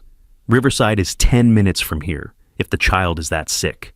"I'm coming," Sarah said, her medical training overriding caution. "Tommy, you stay here with—" "No," Tommy interrupted. "Max needs Emma and me. We can help." There was no time to argue. They piled into 2 cars, Lisa, Sarah, and the children, with Max in one, Robert, Catherine, and Doctor. Reeves following. The boy, who said his name was Marcus, guided them through increasingly derelict streets to an abandoned building that looked ready to collapse. "Child Services has been looking for them, Doctor," Reeves said, checking her phone. "Marcus and Lily Chen. No relation to you, Lisa. Removed from an abusive home, placed in foster care, ran away 3 days ago." Max was out of the car before it fully stopped, his injured paws forgotten as he raced toward the building. The children followed, with the adults scrambling to keep up. The basement was accessed through a broken storm door. The smell hit them first: mildew, decay, and something else. Sickness, fear. They found Lily in a corner, lying on a pile of old blankets. She was tiny, maybe 4 years old, her breathing shallow and labored. Her skin was burning with fever, her lips cracked and dry. Sarah immediately went into nurse mode, checking vitals while Lisa called for an ambulance with their exact location. But it was what Max did that stopped everyone cold. The German Shepherd lay down beside the little girl, positioning himself exactly as he had with Emma days before. But this time, he began to howl, not randomly, but in a pattern. 3 short howls, 3 long, 3 short. "That's SOS," Robert breathed. "He's signaling SOS." Tommy and Emma knelt on either side of Lily. Without speaking, they each placed a hand on her and began to hum, a low, steady sound that seemed to match Max's breathing. "What are they doing?" Catherine whispered. "Regulating, Doctor," Reeves said, her scientific mind racing. "They're trying to regulate her breathing and heart rate through sound and touch. It's documented in some therapeutic practices, but never with children this young, showing such instinctive—" Lily's eyes fluttered open. She looked directly at Max, then at Tommy and Emma. "Angels?" she whispered. "No," Emma said gently. "Just friends. We're here to help." Marcus was crying, clinging to his sister's hand. "I'm sorry, Lily. I'm so sorry. I thought I could take care of you." "You did good," Tommy told him. "You found help. That's what brave big brothers do." The ambulance arrived, paramedics rushing in with equipment. As they prepared to transport Lily, she refused to let go of Max's fur. "The dog comes too," the lead paramedic decided after one look at the situation. "I've seen stranger things work." At the hospital, Lily was immediately taken to pediatric intensive care. She had severe pneumonia, complicated by malnutrition and dehydration. The doctors were cautiously optimistic, but warned it would be touch and go for the next 24 hours. Marcus wouldn't leave her side, and surprisingly, the hospital allowed Max to stay too, curled up under Lily's bed. Tommy and Emma took shifts sitting with them, their presence seeming to calm both siblings. "They need a placement," the social worker explained to the assembled adults, "but finding a foster home that will take both children, especially with Lily's medical needs—" "I'll take them," Catherine said suddenly. Everyone turned to stare at her. "I'm licensed as a foster parent in Washington State. I can transfer it to Illinois. I have a big apartment, no kids of my own, and—" She paused, looking at Max. "I need to do something good, something that would make my father proud." "It's not that simple," the social worker began, but Dr. Reeves interrupted. "Actually, if Catherine is part of our program, and these children show the same sensitivities as Tommy and Emma, it could be considered a therapeutic placement." Marcus, who had been listening, spoke up. "Lily talks to animals, always has. That's why we ran from the foster home. They said she was weird, needed medication to stop the hallucinations. But she's not hallucinating. She just knows things." As if to prove his point, Lily, despite her fever and weakness, reached down to touch Max's head. "He says we're safe now," she whispered. He says the sad man in heaven sent him. Catherine gasped. The sad man? Mr. Walker, Emma explained. That's what I called him before I knew his name. He's not sad anymore, though. Max says he's happy we're all together. The social worker looked between them all, these strangers who had become family in a matter of days, connected by a dog and children with impossible gifts. I'll need to do home visits, background checks, the usual protocols, she said finally. But given the circumstances, I can arrange emergency temporary placement with Ms. Walker while we process the paperwork.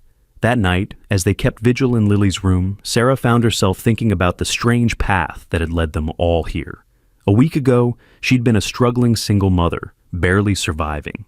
Now, she was part of something extraordinary. Mom, Tommy said, tugging on her sleeve. There's more. More what? More kids like us.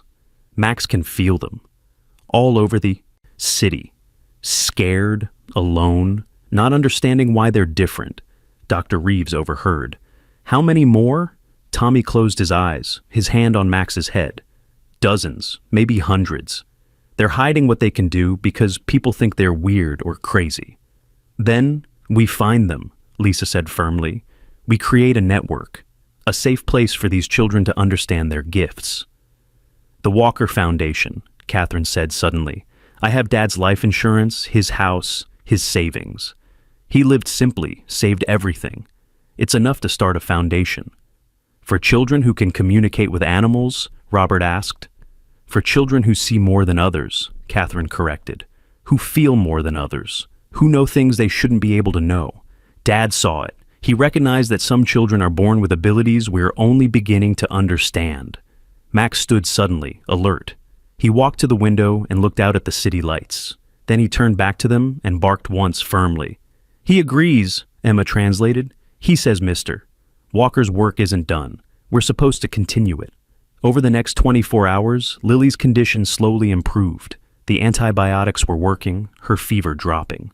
Marcus never left her side, and Max divided his time between the two children, seeming to know instinctively who needed him more at any given moment. The news of the rescue spread. Somehow, the story of how Max had led them to save another child captured the public imagination. Donations started pouring into the hospital for the siblings' care. 3 different families offered to foster them before learning Catherine had already stepped forward. But it was what happened on the 3rd day that changed everything. Sarah and Tommy were visiting when a man in an expensive suit entered the hospital room. He was tall, distinguished, with silver hair and sharp eyes. My name is Jonathan Chen, he said. I'm Emma's grandfather. Lisa's father, Lisa, who had been reading to Lily, went rigid. Dad? What are you doing here? I saw the news, he said stiffly, about Emma. About what Robert did, and about these remarkable children and this dog. The tension in the room was palpable. Emma looked between her mother and grandfather with worried eyes. If you're here to cause trouble, Lisa began. I'm here to apologize, Jonathan interrupted, and to help, if you'll let me. It turned out Jonathan Chen was a wealthy businessman who had cut Lisa off when she joined the military against his wishes. He'd never met Emma, had refused to acknowledge her existence after Lisa's marriage to Robert, whom he deemed unsuitable. I've been a fool, he said simply. Pride and prejudice kept me from my daughter and granddaughter. But seeing what this dog did, what these children are capable of, how strangers came together to save Emma, it's made me reconsider everything. He pulled out a check, the amount making everyone gasp. For the Walker Foundation. Henry Walker saved my granddaughter's life. These children, this dog, they're doing something important, something that transcends normal understanding. Max walked over to Jonathan, sniffing him carefully. Then, to everyone's surprise, the dog sat and offered his paw. He accepts you, Tommy said, but he says you have to earn the rest. Jonathan actually smiled. Fair enough. That evening, as they gathered in the hospital cafeteria, their makeshift headquarters, plans for the Walker Foundation began to take real shape. Catherine would be the director, Dr. Reeves, the medical advisor. Lisa would handle training protocols when she returned from deployment. Sarah would coordinate with the hospital and VA for referrals. What about me? Robert asked quietly. I want to help, but I don't know what I can offer. You can be proof, Marcus said suddenly. Everyone looked at the 7-year-old boy. Proof that people can change, that getting help isn't weakness. Some of the kids we find, their parents will be broken too. You can show them how to get better. Robert's eyes filled with tears. From the mouths of babes. We're not babies, Emma protested. We're helpers. Like Max. Speaking of Max, the German Shepherd had been increasingly restless all day. He kept going to the window, whining softly. His attention focused on something beyond the glass. "What is it, boy?" Lisa asked. Max turned to Tommy and Emma, his eyes intense with urgency. "Oh," Emma breathed. "Oh no?" "What?" Sarah asked, alarmed. "There's another one," Tommy said. "Right now, someone in trouble, someone like us." Without hesitation, Max headed for the door. The children followed, and the adults, having learned to trust these extraordinary instincts, came too. Max led them out of the hospital and down the street, his injured paws moving with renewed purpose. 3 blocks away, he stopped at a bus stop where a teenage girl sat alone, a backpack at her feet, tears streaming down her face. She looked up when Max approached, her eyes widening. "You're the dog from the news, the one who saves people." Max sat in front of her, his tail wagging gently. "Are you in trouble?" Lisa asked carefully. The girl nodded. "I ran away. My parents think I'm crazy. They want to put me in an institution because I told them I can hear what plants are feeling. But I can. I really can. The trees are screaming about the pollution. The flowers in our garden cry when they need water. No one believes me." Tommy stepped forward. "We believe you." The girl looked at him skeptically. "You're like 5. 5 3/4, Tommy corrected. "And I can hear what Max is thinking." "Emma can too. Marcus's sister Lily can talk to birds. We're not crazy. We're just different." "Different how?" the girl asked. "Special different," Emma said. "The kind of different that helps people." Dr. Reeves knelt beside the girl. "What's your name?" "Sophia." "Sophia, there's a scientific term for what you're experiencing. It's called botanical empathy. It's rare, but it's real. Some people can sense the electromagnetic fields plants emit, interpret their chemical signals. You're not crazy. You're gifted." Sophia started crying harder, but it was relief now, not despair. "You mean it? I'm not insane." "Far from it," Catherine said. "In fact, we'd like to help you understand your gift better. Help you use it." Max moved closer to Sophia, resting his head on her knee. She placed her hand on his head and gasped. "He's showing me things," she whispered. "A man, elderly, kind eyes. He's saying something about seeds growing in unexpected places." "Henry Walker," Catherine breathed. "My father." Tommy nodded. "Mr." Walker knew there would be more. He told Max to find them all. They convinced Sophia to come back to the hospital with them, to call her parents, to give the foundation a chance to help bridge the gap between her gifts and her family's fear. Her parents arrived within an hour, frantic with worry. They were good people, Sarah could see, just overwhelmed by something they didn't understand. "We thought she was having a psychotic break," Sophia's mother admitted. "The doctors said hallucinations, possibly schizophrenia. We didn't know what else to do." "Your daughter isn't mentally ill, doctor," Reeves explained patiently. "She has a heightened sensitivity to biological electromagnetic fields. It's rare, but it's documented. With proper support and training, she can learn to manage and even utilize this ability." "Training?" Sophia's father asked. Catherine stepped forward. "The Walker Foundation. We're creating a program for children and young adults with these kinds of sensitivities. Animal communication, botanical empathy, heightened intuition. Things that seem impossible but aren't." It took 2 hours of careful explanation, scientific evidence, and testimonials from the other children, but finally, Sophia's parents began to understand. Their daughter wasn't broken, she was extraordinary. "Can you really help her?" Sophia's mother asked. "We can teach her she's not alone," Lisa said. "That's the most important part." As the days passed, word of the Walker Foundation spread in unexpected ways, not through advertising or promotion, but through whispers in the right communities. Parents of children who'd been labeled as troubled or delusional began reaching out. Veterans with service dogs reported their animals acting strangely, leading them to children in distress. Within 2 weeks, they had identified 12 children with various forms of heightened sensitivity. Some could sense illness in others before symptoms appeared. Some knew when storms were coming, days in advance. One boy could find lost objects by touching something that belonged to the same person. "It's like they're all pieces of a puzzle," Dr. Reeves observed during a foundation meeting. "Each child has a piece of a larger ability set that humans might have once possessed but lost." "Or never developed," Catherine added. Dad's notes suggest he believed these children represent an evolutionary step, not backwards but forwards, toward greater empathy and connection. Max had become the unofficial test for new children. He would approach them, and Tommy or Emma would interpret his response.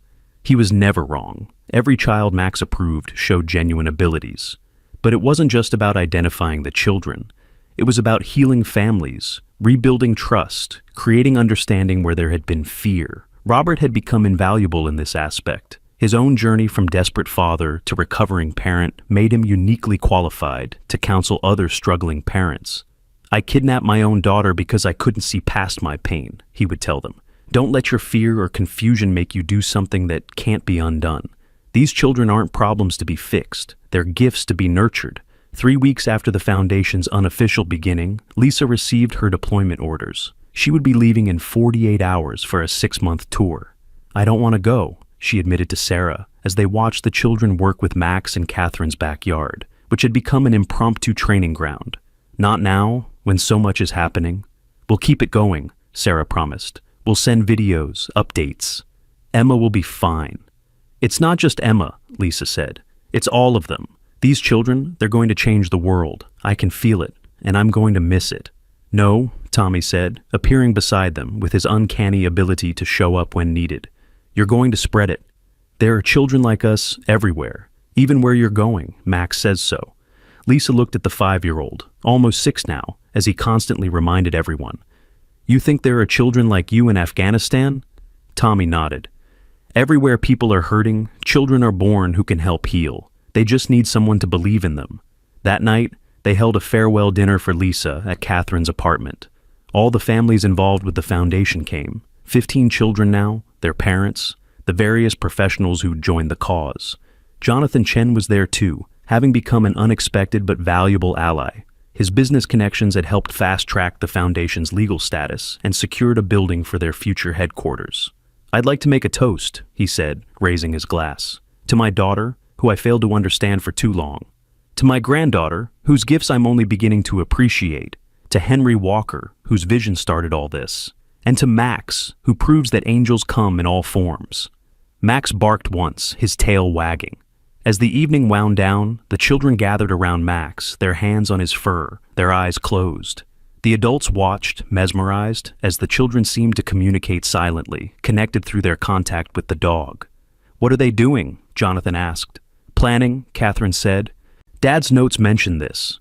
He believed Max could serve as a conduit, allowing the children to share their abilities temporarily. "That's impossible," someone said.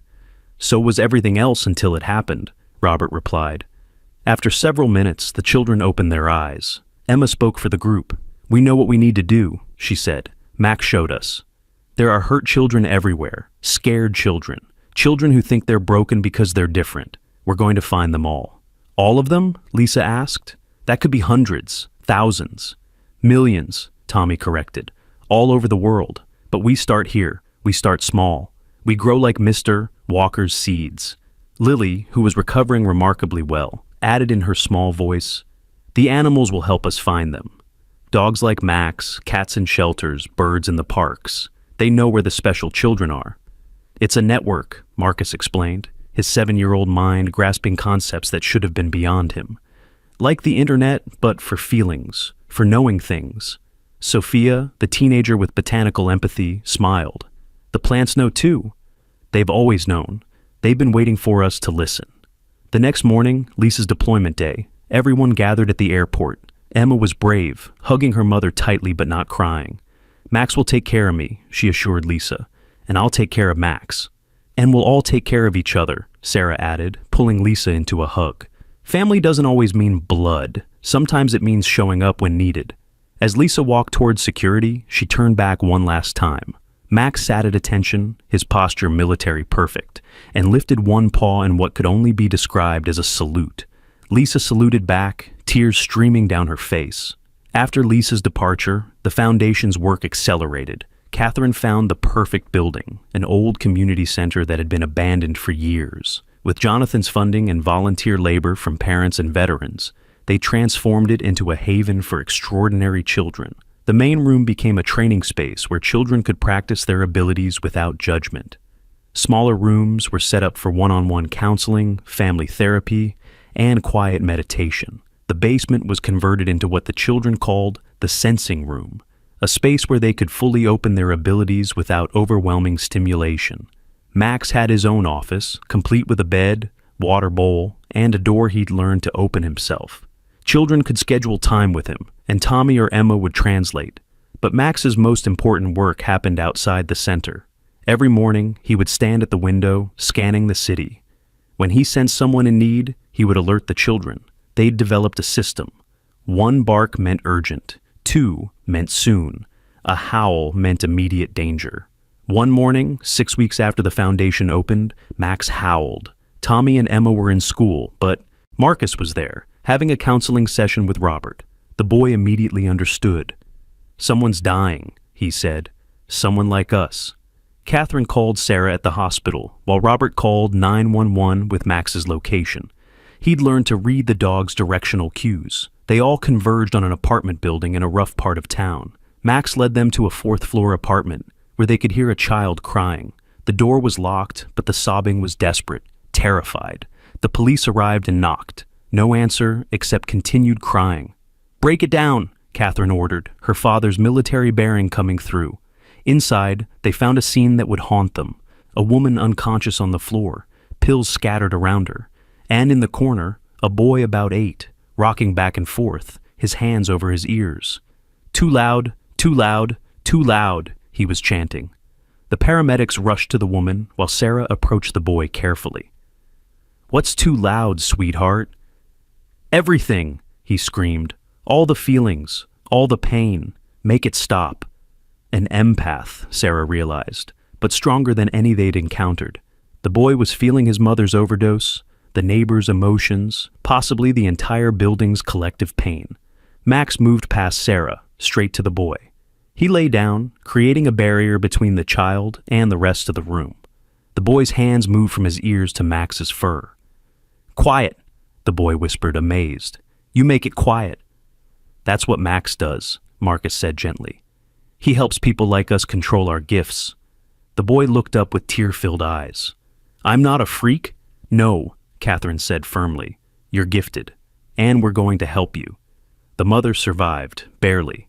She'd been driven to desperation by her son's episodes, not understanding that he was channeling her depression, her neighbor's domestic violence, the whole building's suffering.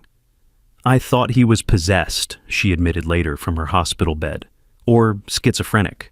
The doctors wanted to institutionalize him. I couldn't let them take my baby, but I couldn't watch him suffer anymore either." "Your son is an empath, doctor," Reeves explained. "An extremely powerful one. Without proper shielding techniques, he's been absorbing everyone's emotions. No wonder he's been in agony. Can you help him?" "We can teach him to control it," Catherine promised. "To shield when necessary, to help when appropriate. He'll never be normal, but he can be happy." The boy, whose name was Daniel, became one of the Foundation's most dedicated students. With Max's help and the other children's support, he learned to create emotional barriers, to choose when to feel others' emotions rather than being constantly bombarded. His mother got help too: therapy, medication, support groups. The Foundation didn't just help the children, it helped whole families heal. As autumn turned to winter, the Foundation had grown to help 30 children regularly, with more being identified. Weekly, they'd developed a curriculum combining meditation techniques with animal-assisted therapy and peer support. Tommy had become something of a leader among the younger children, his connection with Max allowing him to help translate not just the dog's communications, but to help children understand their own abilities.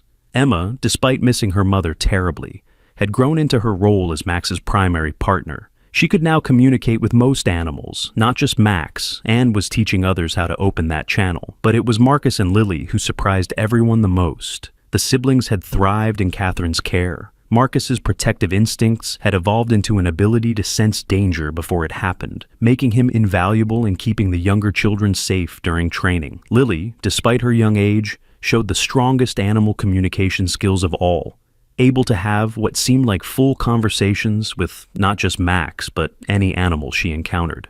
One snowy December morning, Lily made an announcement that stunned everyone. "The animals want to have a meeting," she said matter-of-factly during breakfast at Catherine's apartment. "What animals?" Catherine asked. "All of them. The ones in the city who know about us. Max has been telling them, and they've been telling others. They want to help find more special children." Catherine called Sarah and Dr. Reeves immediately. Within an hour, the Foundation's core team had assembled. "It's not possible," Dr. Reeves said, though her skepticism had weakened considerably over the months. "Animals don't organize like that." "Max did," Tommy pointed out. "He organized all of us." As if to prove the point, Max walked to the window and barked. Outside, despite the snow, birds had gathered on every available surface: the fire escape, window ledges, power lines. Dozens of them, all different species, all perfectly still, all watching. "Oh my God," Sarah breathed.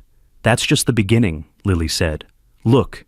Coming down the street were dogs, some with owners looking confused as their pets pulled them along, others clearly strays. They all stopped in front of the building, sitting in perfect rows. Then came the cats, emerging from alleys and hiding spots, their usual solitary nature abandoned as they joined the gathering. "This is impossible," Dr. Reeves repeated, but she was pulling out her phone, recording everything. "They want to help," Emma translated, her hand on Max's head. "They've always known about children like us. They've been waiting for someone to bridge the gap." A news van pulled up, someone having called in the bizarre animal gathering.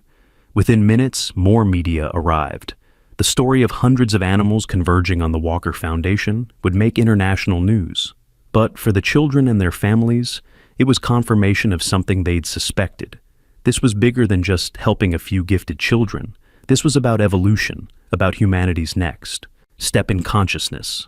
That evening, as the animals finally dispersed, each seemingly knowing exactly where to go, Sarah found herself standing with Catherine and Robert, watching the children play with Max in the snow. "Your father would be so proud," she told Catherine. Catherine smiled through tears. "He saw all of this, didn't he? In his own way, he knew what would happen.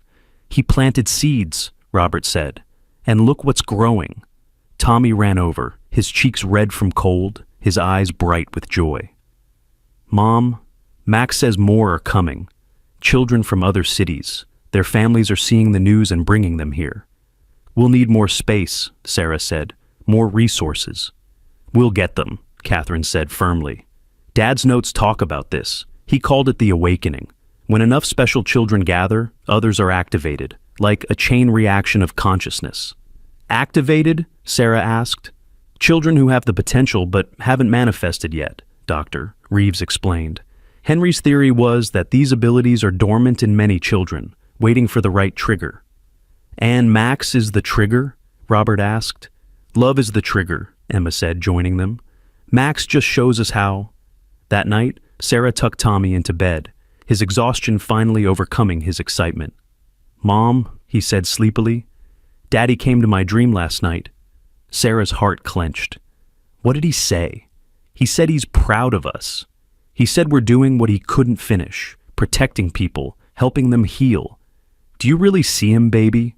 Or is it just dreams?" Tommy looked at her with those wise ancient eyes. "Does it matter? Love is love, whether it comes in dreams or memories or through a dog's eyes." Sarah kissed his forehead, marveling at the wisdom her 5-year-old possessed. As she turned to leave, Tommy added, "Mom, something big is coming. Bigger than the Foundation. Max knows but can't explain it yet. Just be ready." 2 days later, Tommy's prediction came true in a way no one expected. A black SUV pulled up to the Foundation. Out stepped a woman in a military uniform, but not American. British Special Forces, her insignia indicated. "I'm Colonel Margaret Stone," she announced. "I'm here about the children." Catherine stepped forward, protective. "What about them?" "We have similar children in England, in France, in Germany, all over Europe. Children with abilities like your students. We've been studying them quietly, trying to understand. But what you're doing here, the integration, the support, the use of animals as conduits, it's revolutionary." She paused, looking at Max, who was evaluating her with those intelligent eyes. "We'd like to propose a partnership, an international network of gifted children working together to help humanity evolve." "Evolve how?" Dr. Reeves asked. Colonel Stone smiled. "These children can sense disasters before they happen. They can communicate with animals who detect diseases, earthquakes, tsunamis. They can feel the emotional temperature of crowds and prevent violence. Imagine if we could coordinate their abilities globally." "You want to use them," Robert said flatly. "I want to empower them," Stone corrected. "There's a difference. These children are the future. They're showing us abilities humanity has suppressed or forgotten. My daughter is one of them. She can sense lies with perfect accuracy. It's made her childhood hell because she knows when everyone is being dishonest, even white lies. She needs what you're offering here: understanding, training, community." Max walked over to Colonel Stone, circled her once, then sat and offered his paw. "He approves," Emma said, "but he says you're hiding something." Stone's composure cracked slightly. "Remarkable. You're right, I'm hiding my hope, my desperate hope that you'll say yes because my daughter tried to kill herself last month. She couldn't handle knowing everyone's deceptions. She needs this. She needs you." The room went silent. Then Catherine spoke. "Bring her here. Let her meet the children, meet Max. We'll see if she fits." "And the partnership?" Stone asked. "One child at a time," Catherine said. "That's how my father would want it. One child at a time, one family at a time, one community at a time." Over the next weeks, children began arriving from around the world. Stone's daughter, Elizabeth, who could indeed detect any lie. A boy from Japan who could predict earthquakes. Twins from Brazil who could heal minor injuries through touch. The foundation had to expand rapidly. Jonathan Chen purchased the entire block, converting buildings into dormitories for families who traveled from far away. The U.S. government, initially skeptical, became supportive when the children successfully predicted and helped prevent a school shooting by alerting authorities to a troubled student's plans. But it was what happened on a cold February morning that truly changed everything. Lisa had been injured in Afghanistan, not severely, but enough to be sent home early. She arrived at the foundation on crutches, her left leg in a cast. Emma ran to her mother, tears streaming.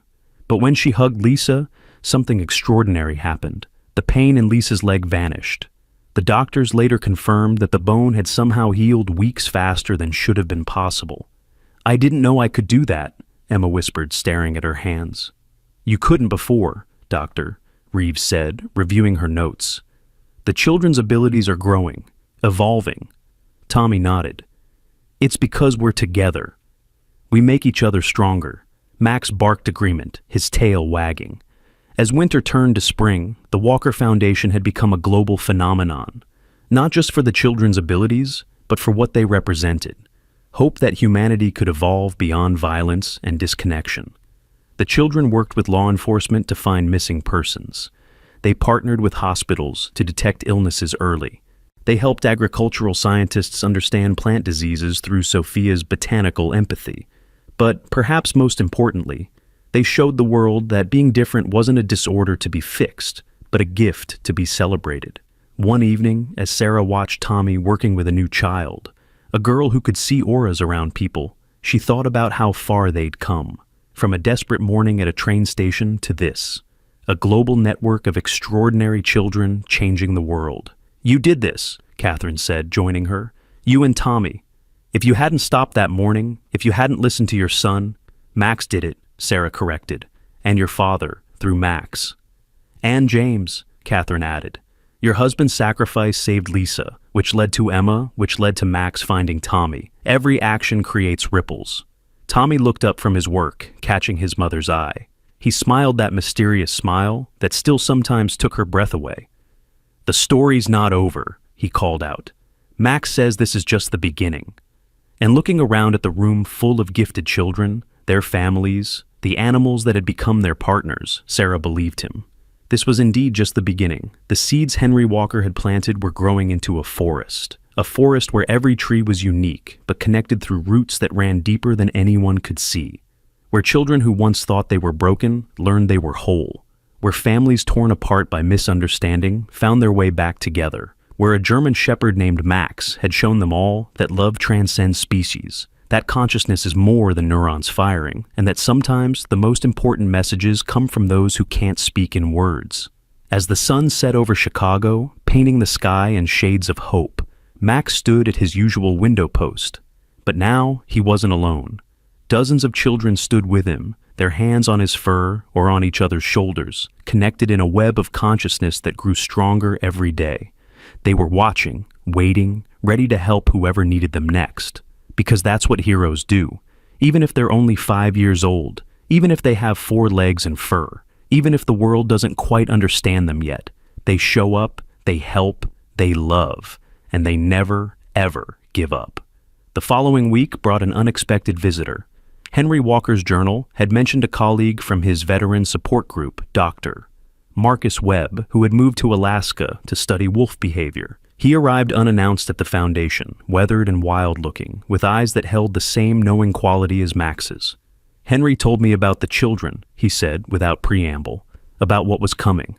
I didn't believe him then. I do now. He'd brought with him 3 wolf-dog hybrids, rescued from an illegal breeding operation.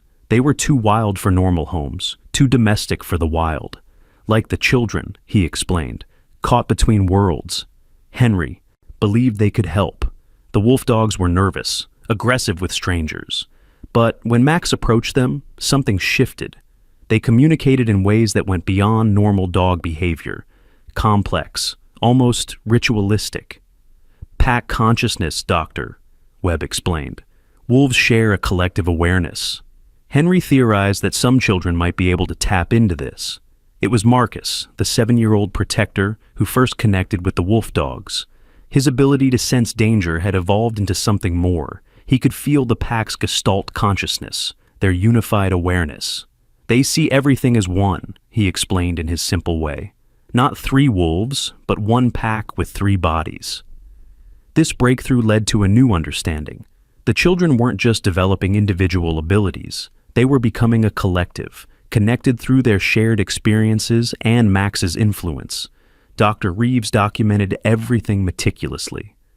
It's unprecedented, she said. They're developing a hive mind, but maintaining individual consciousness. It's evolution in real time. 3 months later, the Foundation faced its biggest challenge yet. A massive earthquake struck California. The children had felt it coming for days. Daniel the empath, sensing mass anxiety. The Japanese boy, Takeshi, feeling the earth's tremors. Even the plants speaking to Sophia of deep disturbances. They'd warned authorities, but without specific locations or times, they couldn't evacuate entire cities. When the 7.8 magnitude quake hit, the devastation was immense. "We have to help," Tommy said, standing in front of the assembled Foundation members. "All of us, together." "It's too dangerous," Sarah protested. "Your children." "We're more than that now," Emma said quietly. "We're connected to something bigger. Max showed us." In the end, 30 of the children, accompanied by adults and Max, flew to California. What happened there would be studied for decades. The children spread out across the disaster zone, each using their abilities to find survivors. Daniel felt pain signatures beneath rubble. Takeshi sensed which buildings would collapse next. The twins from Brazil stabilized injured victims until medical help arrived. But it was the collective effort that amazed observers. The children seemed to coordinate without speaking, moving like a single organism with multiple bodies. Max served as their hub, running between groups, somehow maintaining their connection across miles. They saved 147 people who would have died otherwise. The media called them miracle workers. Scientists called them evolution. The children just called themselves family. But not everyone was supportive. Fear of the unknown brought opposition. Religious groups claimed the children were possessed. Scientific skeptics demanded proof that couldn't be provided in laboratory settings. Some parents pulled their children from the program, terrified of what they were becoming. The breaking point came when a senator's son, a boy who could influence electronic devices with his mind, accidentally shut down the power grid for half of Washington, D.C. during an emotional outburst. "These children are dangerous," the senator declared on national television. "They need to be contained, studied, controlled." Legislation was proposed, registration of gifted children, mandatory government oversight. Some even suggested isolation facilities. The foundation families gathered, frightened and angry. How could they protect their children from a world that feared them? It was Max who provided the answer, in his own way. He led Tommy and Emma to Henry's old storage unit, which Catherine had been meaning to clear out. Inside, they found boxes of correspondence, letters from parents around the world, dating back decades. Henry had been quietly documenting gifted children for 40 years. But more importantly, they found a letter addressed to the Future Foundation, dated just days before Henry's death. If you're reading this, then Max found you, and the awakening has begun. The world will fear what it doesn't understand. They'll try to control what they can't explain. Don't fight them with anger. Show them through action. The children aren't weapons or tools. They're teachers. They're showing us what humanity could become if we choose love over fear, connection over isolation. Trust the children. Trust Max. Trust the process. The seeds are planted. Let them grow in their own time. Henry, Catherine read the letter aloud to the assembled families. In the silence that followed, young Lily spoke. "Mister, Walker's right. We don't fight. We help. Even the people who are scared of us." The decision was unanimous. Instead of resisting the legislation, the foundation would open its doors completely. Full transparency. Scientists could study them. Government officials could observe. Anyone who wanted to understand was welcome. "But on our terms," Catherine said firmly, "the children's well-being comes first." The openness policy changed everything. When people saw the children playing, laughing, helping each other, the fear began to fade. When they watched Max working with traumatized veterans while simultaneously teaching children emotional regulation, understanding grew. Dr. Reeves published her findings in peer-reviewed journals. The children's abilities were real, measurable, and growing. But more importantly, they were teachable.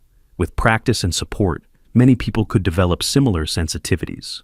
"We're not mutations," Tommy explained to a congressional hearing, Max at his side.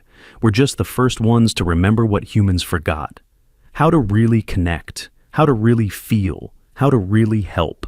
The senator who had called for containment watched his own son demonstrate his ability, using it to restore power to a children's hospital that had lost electricity. He withdrew his legislation that same day. A year after the foundation's opening, they held their first international conference. 300 gifted children from 50 countries gathered in Chicago. The event was broadcast globally, not because of media interest, but because the children insisted everyone should see. They demonstrated their abilities, but more importantly, they showed their humanity. They played games, told jokes, comforted each other through difficulties. They were extraordinary, yes, but they were still children. Max, now showing his age but still strong, moved through the crowd like a shepherd tending his flock. He knew each child, their abilities, their fears, their potential. On the final day, something unprecedented happened. All 300 children joined hands in a massive circle, with Max in the center. They closed their eyes and reached out with their consciousness. For a moment, everyone watching, in person or on screens, felt it. A wave of pure emotion. Love, hope, connection, possibility. It lasted only seconds, but it changed millions of hearts. "That's what we're trying to teach," Emma explained afterward. "Not the special abilities, the connection. Everyone can feel it if they're willing to open up." The ripple effects were immediate. Enrollment in meditation programs skyrocketed. Animal shelters reported record adoptions as people sought their own connections. Communities started gardens, inspired by Sophia's botanical empathy demonstrations. But perhaps the most significant change was in how society viewed neurodiversity. Children who had been labeled as problematic were reevaluated. Maybe the boy who couldn't sit still was sensing others' restlessness. Maybe the girl who talked to imaginary friends was hearing something others couldn't. Not every different child was gifted in the Foundation's way, but every different child was gifted in some way.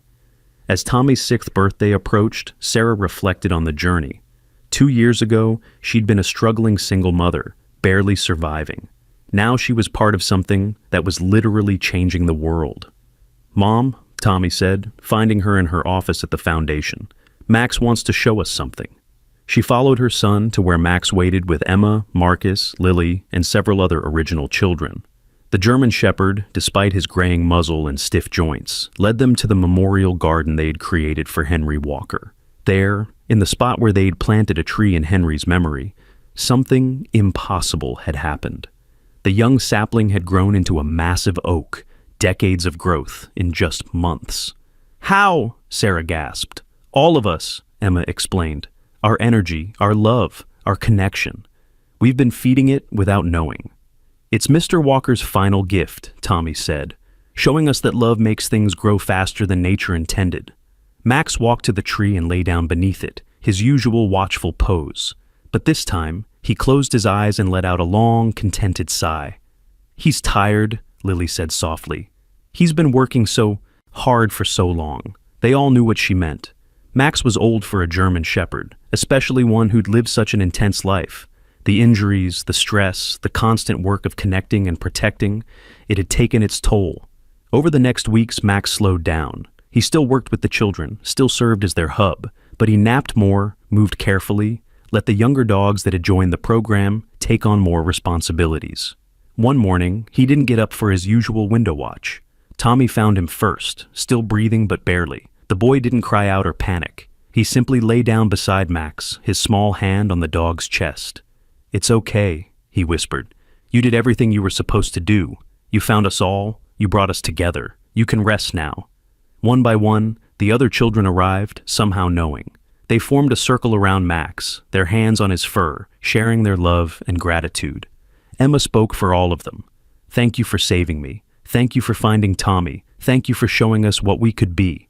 Max's tail thumped once, weakly. His eyes opened, finding each child in turn, lingering on Tommy and Emma. Then, with a final sigh that seemed to carry all the love in the world, Max let go. The grief was overwhelming, but it was shared. 300 children around the world felt it simultaneously, their connection through Max transcending distance. They mourned together, supported each other, and celebrated the life of the dog who had changed everything. They buried Max beneath Henry's oak tree, the two partners reunited in a way. The funeral was attended by hundreds, children, families, veterans, scientists, even government officials who had come to respect what Max represented. Lisa, back from deployment permanently now, spoke at the service. Max showed us that consciousness isn't limited by species, that love isn't bound by words, that connection is possible even when it seems impossible. He was a bridge between worlds, and now it's our job to maintain that bridge. In the weeks that followed, something remarkable happened. The children's abilities didn't diminish without Max, they grew stronger. They had learned to connect through him, but now they could maintain it themselves. "He taught us how," Tommy explained, "like training wheels on a bike. Now we can ride on our own." New children continued to arrive at the foundation, drawn by stories of acceptance and understanding.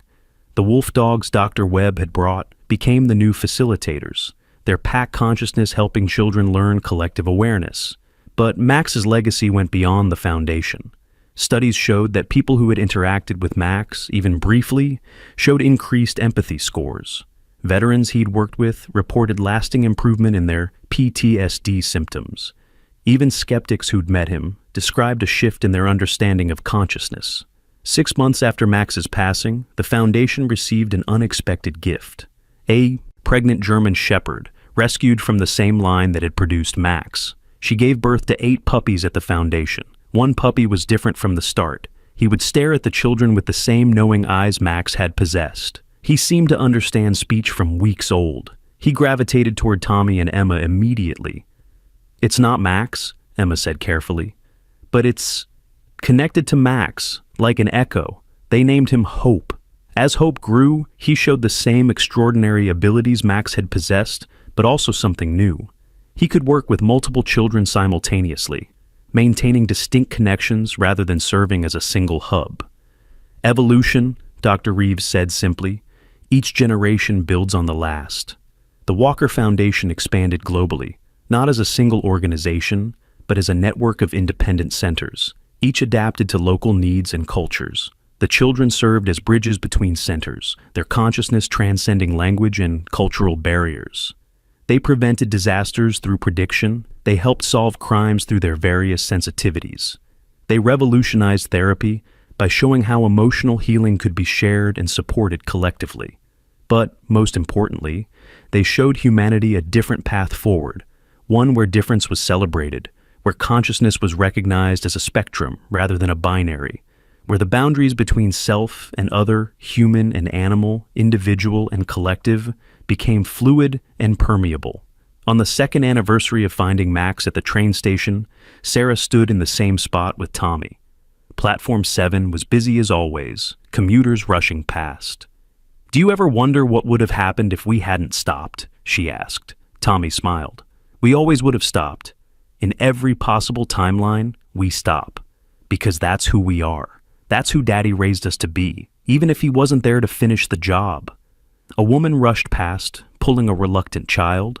The child was covering her ears, overwhelmed by the station's chaos. Tommy recognized the signs immediately. "Excuse me," he called out.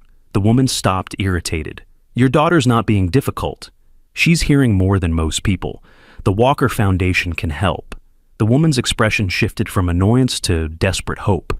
"You mean she's not—" "She's gifted," Tommy said simply. "Like me. Like hundreds of others. She just needs to learn how to manage her gift." As they talked, Hope appeared, having followed Tommy to the station. The little girl's eyes widened, her hands dropping from her ears as she knelt to pet him. "He makes it quieter," she whispered, amazed. "That's what they do," Tommy explained. "They help us filter the noise so we can hear what's important." Sarah watched her son work, amazed at his confidence and compassion. At almost 7, he carried himself like someone much older, but retained the pure heart of childhood. The cycle continued. Children found, families healed, connections made. The network grew stronger, wider, deeper. In government offices, policies changed to accommodate neurodiversity. In schools, programs developed to identify and nurture different forms of intelligence. In hospitals, animal-assisted therapy became standard practice. The world was changing, one connection at a time. That night, at the Foundation's weekly family dinner, Sarah looked around the table, Catherine telling stories about her father, Robert, 2 years sober, helping serve food, Lisa and Emma working on a puzzle together, Marcus and Lily playing with Hope, Dr. Reeves documenting everything with a smile. Even Jonathan Chen was there, having become a regular fixture.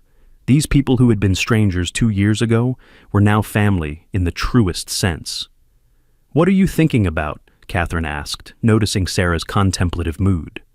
"How an injured dog on our doorstep changed everything," Sarah replied. "How saying yes to helping him led to all of this." "It wasn't random," Tommy said. "Nothing ever is. Every choice creates ripples. Max's choice to find us, our choice to help, Mr. Walker's choice to prepare Max, Daddy's choice to save Lisa, they're all connected." "The strings," Emma added, smiling at the metaphor they'd used from the beginning. "Invisible but unbreakable," Marcus continued. "Connecting all of us," Lily finished. Hope barked once, his tail wagging, and everyone laughed. Later, as Sarah tucked Tommy into bed, he said, "Mom, I dream about Max sometimes. And Daddy. They're together, watching over us." "That's a nice thought, baby." "It's not just a thought," Tommy said, with that certainty that still gave her chills. "Love doesn't end when bodies do. It just changes form. Max taught us that. He's still here, in Hope, in all the dogs, in the connections between us. And Daddy's here too, in the choices we make to help others." Sarah kissed his forehead, tears in her eyes. "When did you get so wise?" "When Max showed me that wisdom isn't about knowing things," Tommy replied. "It's about feeling connections." As she turned off his light, Tommy added, "Mom, more children are coming. From further away. Some from really bad situations. We need to be ready." "We will be," Sarah promised, and they were. When refugee children arrived, traumatized and gifted in equal measure. When children from war zones showed abilities born from survival needs. When kids from poverty-stricken areas demonstrated resilience that transcended normal human limits. Each child was welcomed, supported, understood. Each family was embraced, helped, healed, the Walker Foundation became more than a place. It became a movement, a shift in human consciousness catalyzed by a German shepherd who refused to give up, children who refused to be limited, and adults who chose love over fear. 5 years after that morning at the train station, the foundation hosted a global summit. Thousands of gifted individuals, no longer just children, as many had grown into teenagers and young adults, gathered to share their experiences and abilities. Tommy, now 10, stood before the assembly with hope at his side. He'd been elected to speak for them all, his gift for connection making him a natural leader. "We're not the future," he said, his voice clear and strong. "We're the present. We're showing what's possible when humans remember their true nature. We're all connected. To each other, to animals, to plants, to the earth itself. The gifts we have aren't supernatural. They're natural abilities that got forgotten, but we're remembering, and we're teaching others to remember too." He paused, looking out at the sea of faces, different colors, different cultures, but all understanding. Max showed us the way. A dog taught humans how to be human again. That's the miracle. That's the gift. And that's why we'll keep doing this work, finding the lost, healing the broken, connecting the disconnected, because that's what love does. It finds a way. Always. The applause was thunderous, but more than that, there was a wave of emotional resonance that rippled through the crowd. Everyone felt it, the connection, the possibility, the hope. In the audience, Sarah stood with tears streaming down her face. Her little boy, the one who'd insisted on helping an injured dog, had become a leader of a global transformation. Beside her, Lisa squeezed her hand. "James would be so proud." "He is," Sarah said with certainty. "I can feel it." And in that moment, she could. The presence of all those who had made this possible, James, Henry Walker, Max, and countless others who had chosen love over fear, connection over isolation. The seeds had grown into a forest, the ripples had become waves. The transformation that started with a German shepherd at a train station had become a revolution of consciousness. But for Tommy, Emma, and all the gifted children, it was simpler than that. They were a family, a pack, a network of souls choosing to help, to heal, to hope. And they were just getting started. As the summit ended and people began to disperse, a young girl approached Tommy. She was new, frightened, clutching a stuffed animal. "Are you really special?" she whispered. "Or is it just pretend?" Tommy knelt down to her level, hope automatically positioning himself for the girl to pet. "We're all special," he said gently. "Some of us just remember it sooner. But you know what the most special thing is?" The girl shook her head. "Helping others remember too?" The girl smiled, her fear melting away as she buried her fingers in Hope's fur. Another child found, another family begun, another connection made. The work continued, the love continued. The miracle that started with Max continued, and somewhere, in whatever realm spirits inhabit, a German shepherd watched over them all, his tail wagging, his mission complete, but his love eternal. Because that's what guardians do. They protect, they guide, they love, forever. Don't forget to like, share, comment, and subscribe. Let us know where you're watching from. And if you've ever experienced a connection with an animal that changed your life, every story matters, every connection counts, and every act of love creates ripples that can change the world.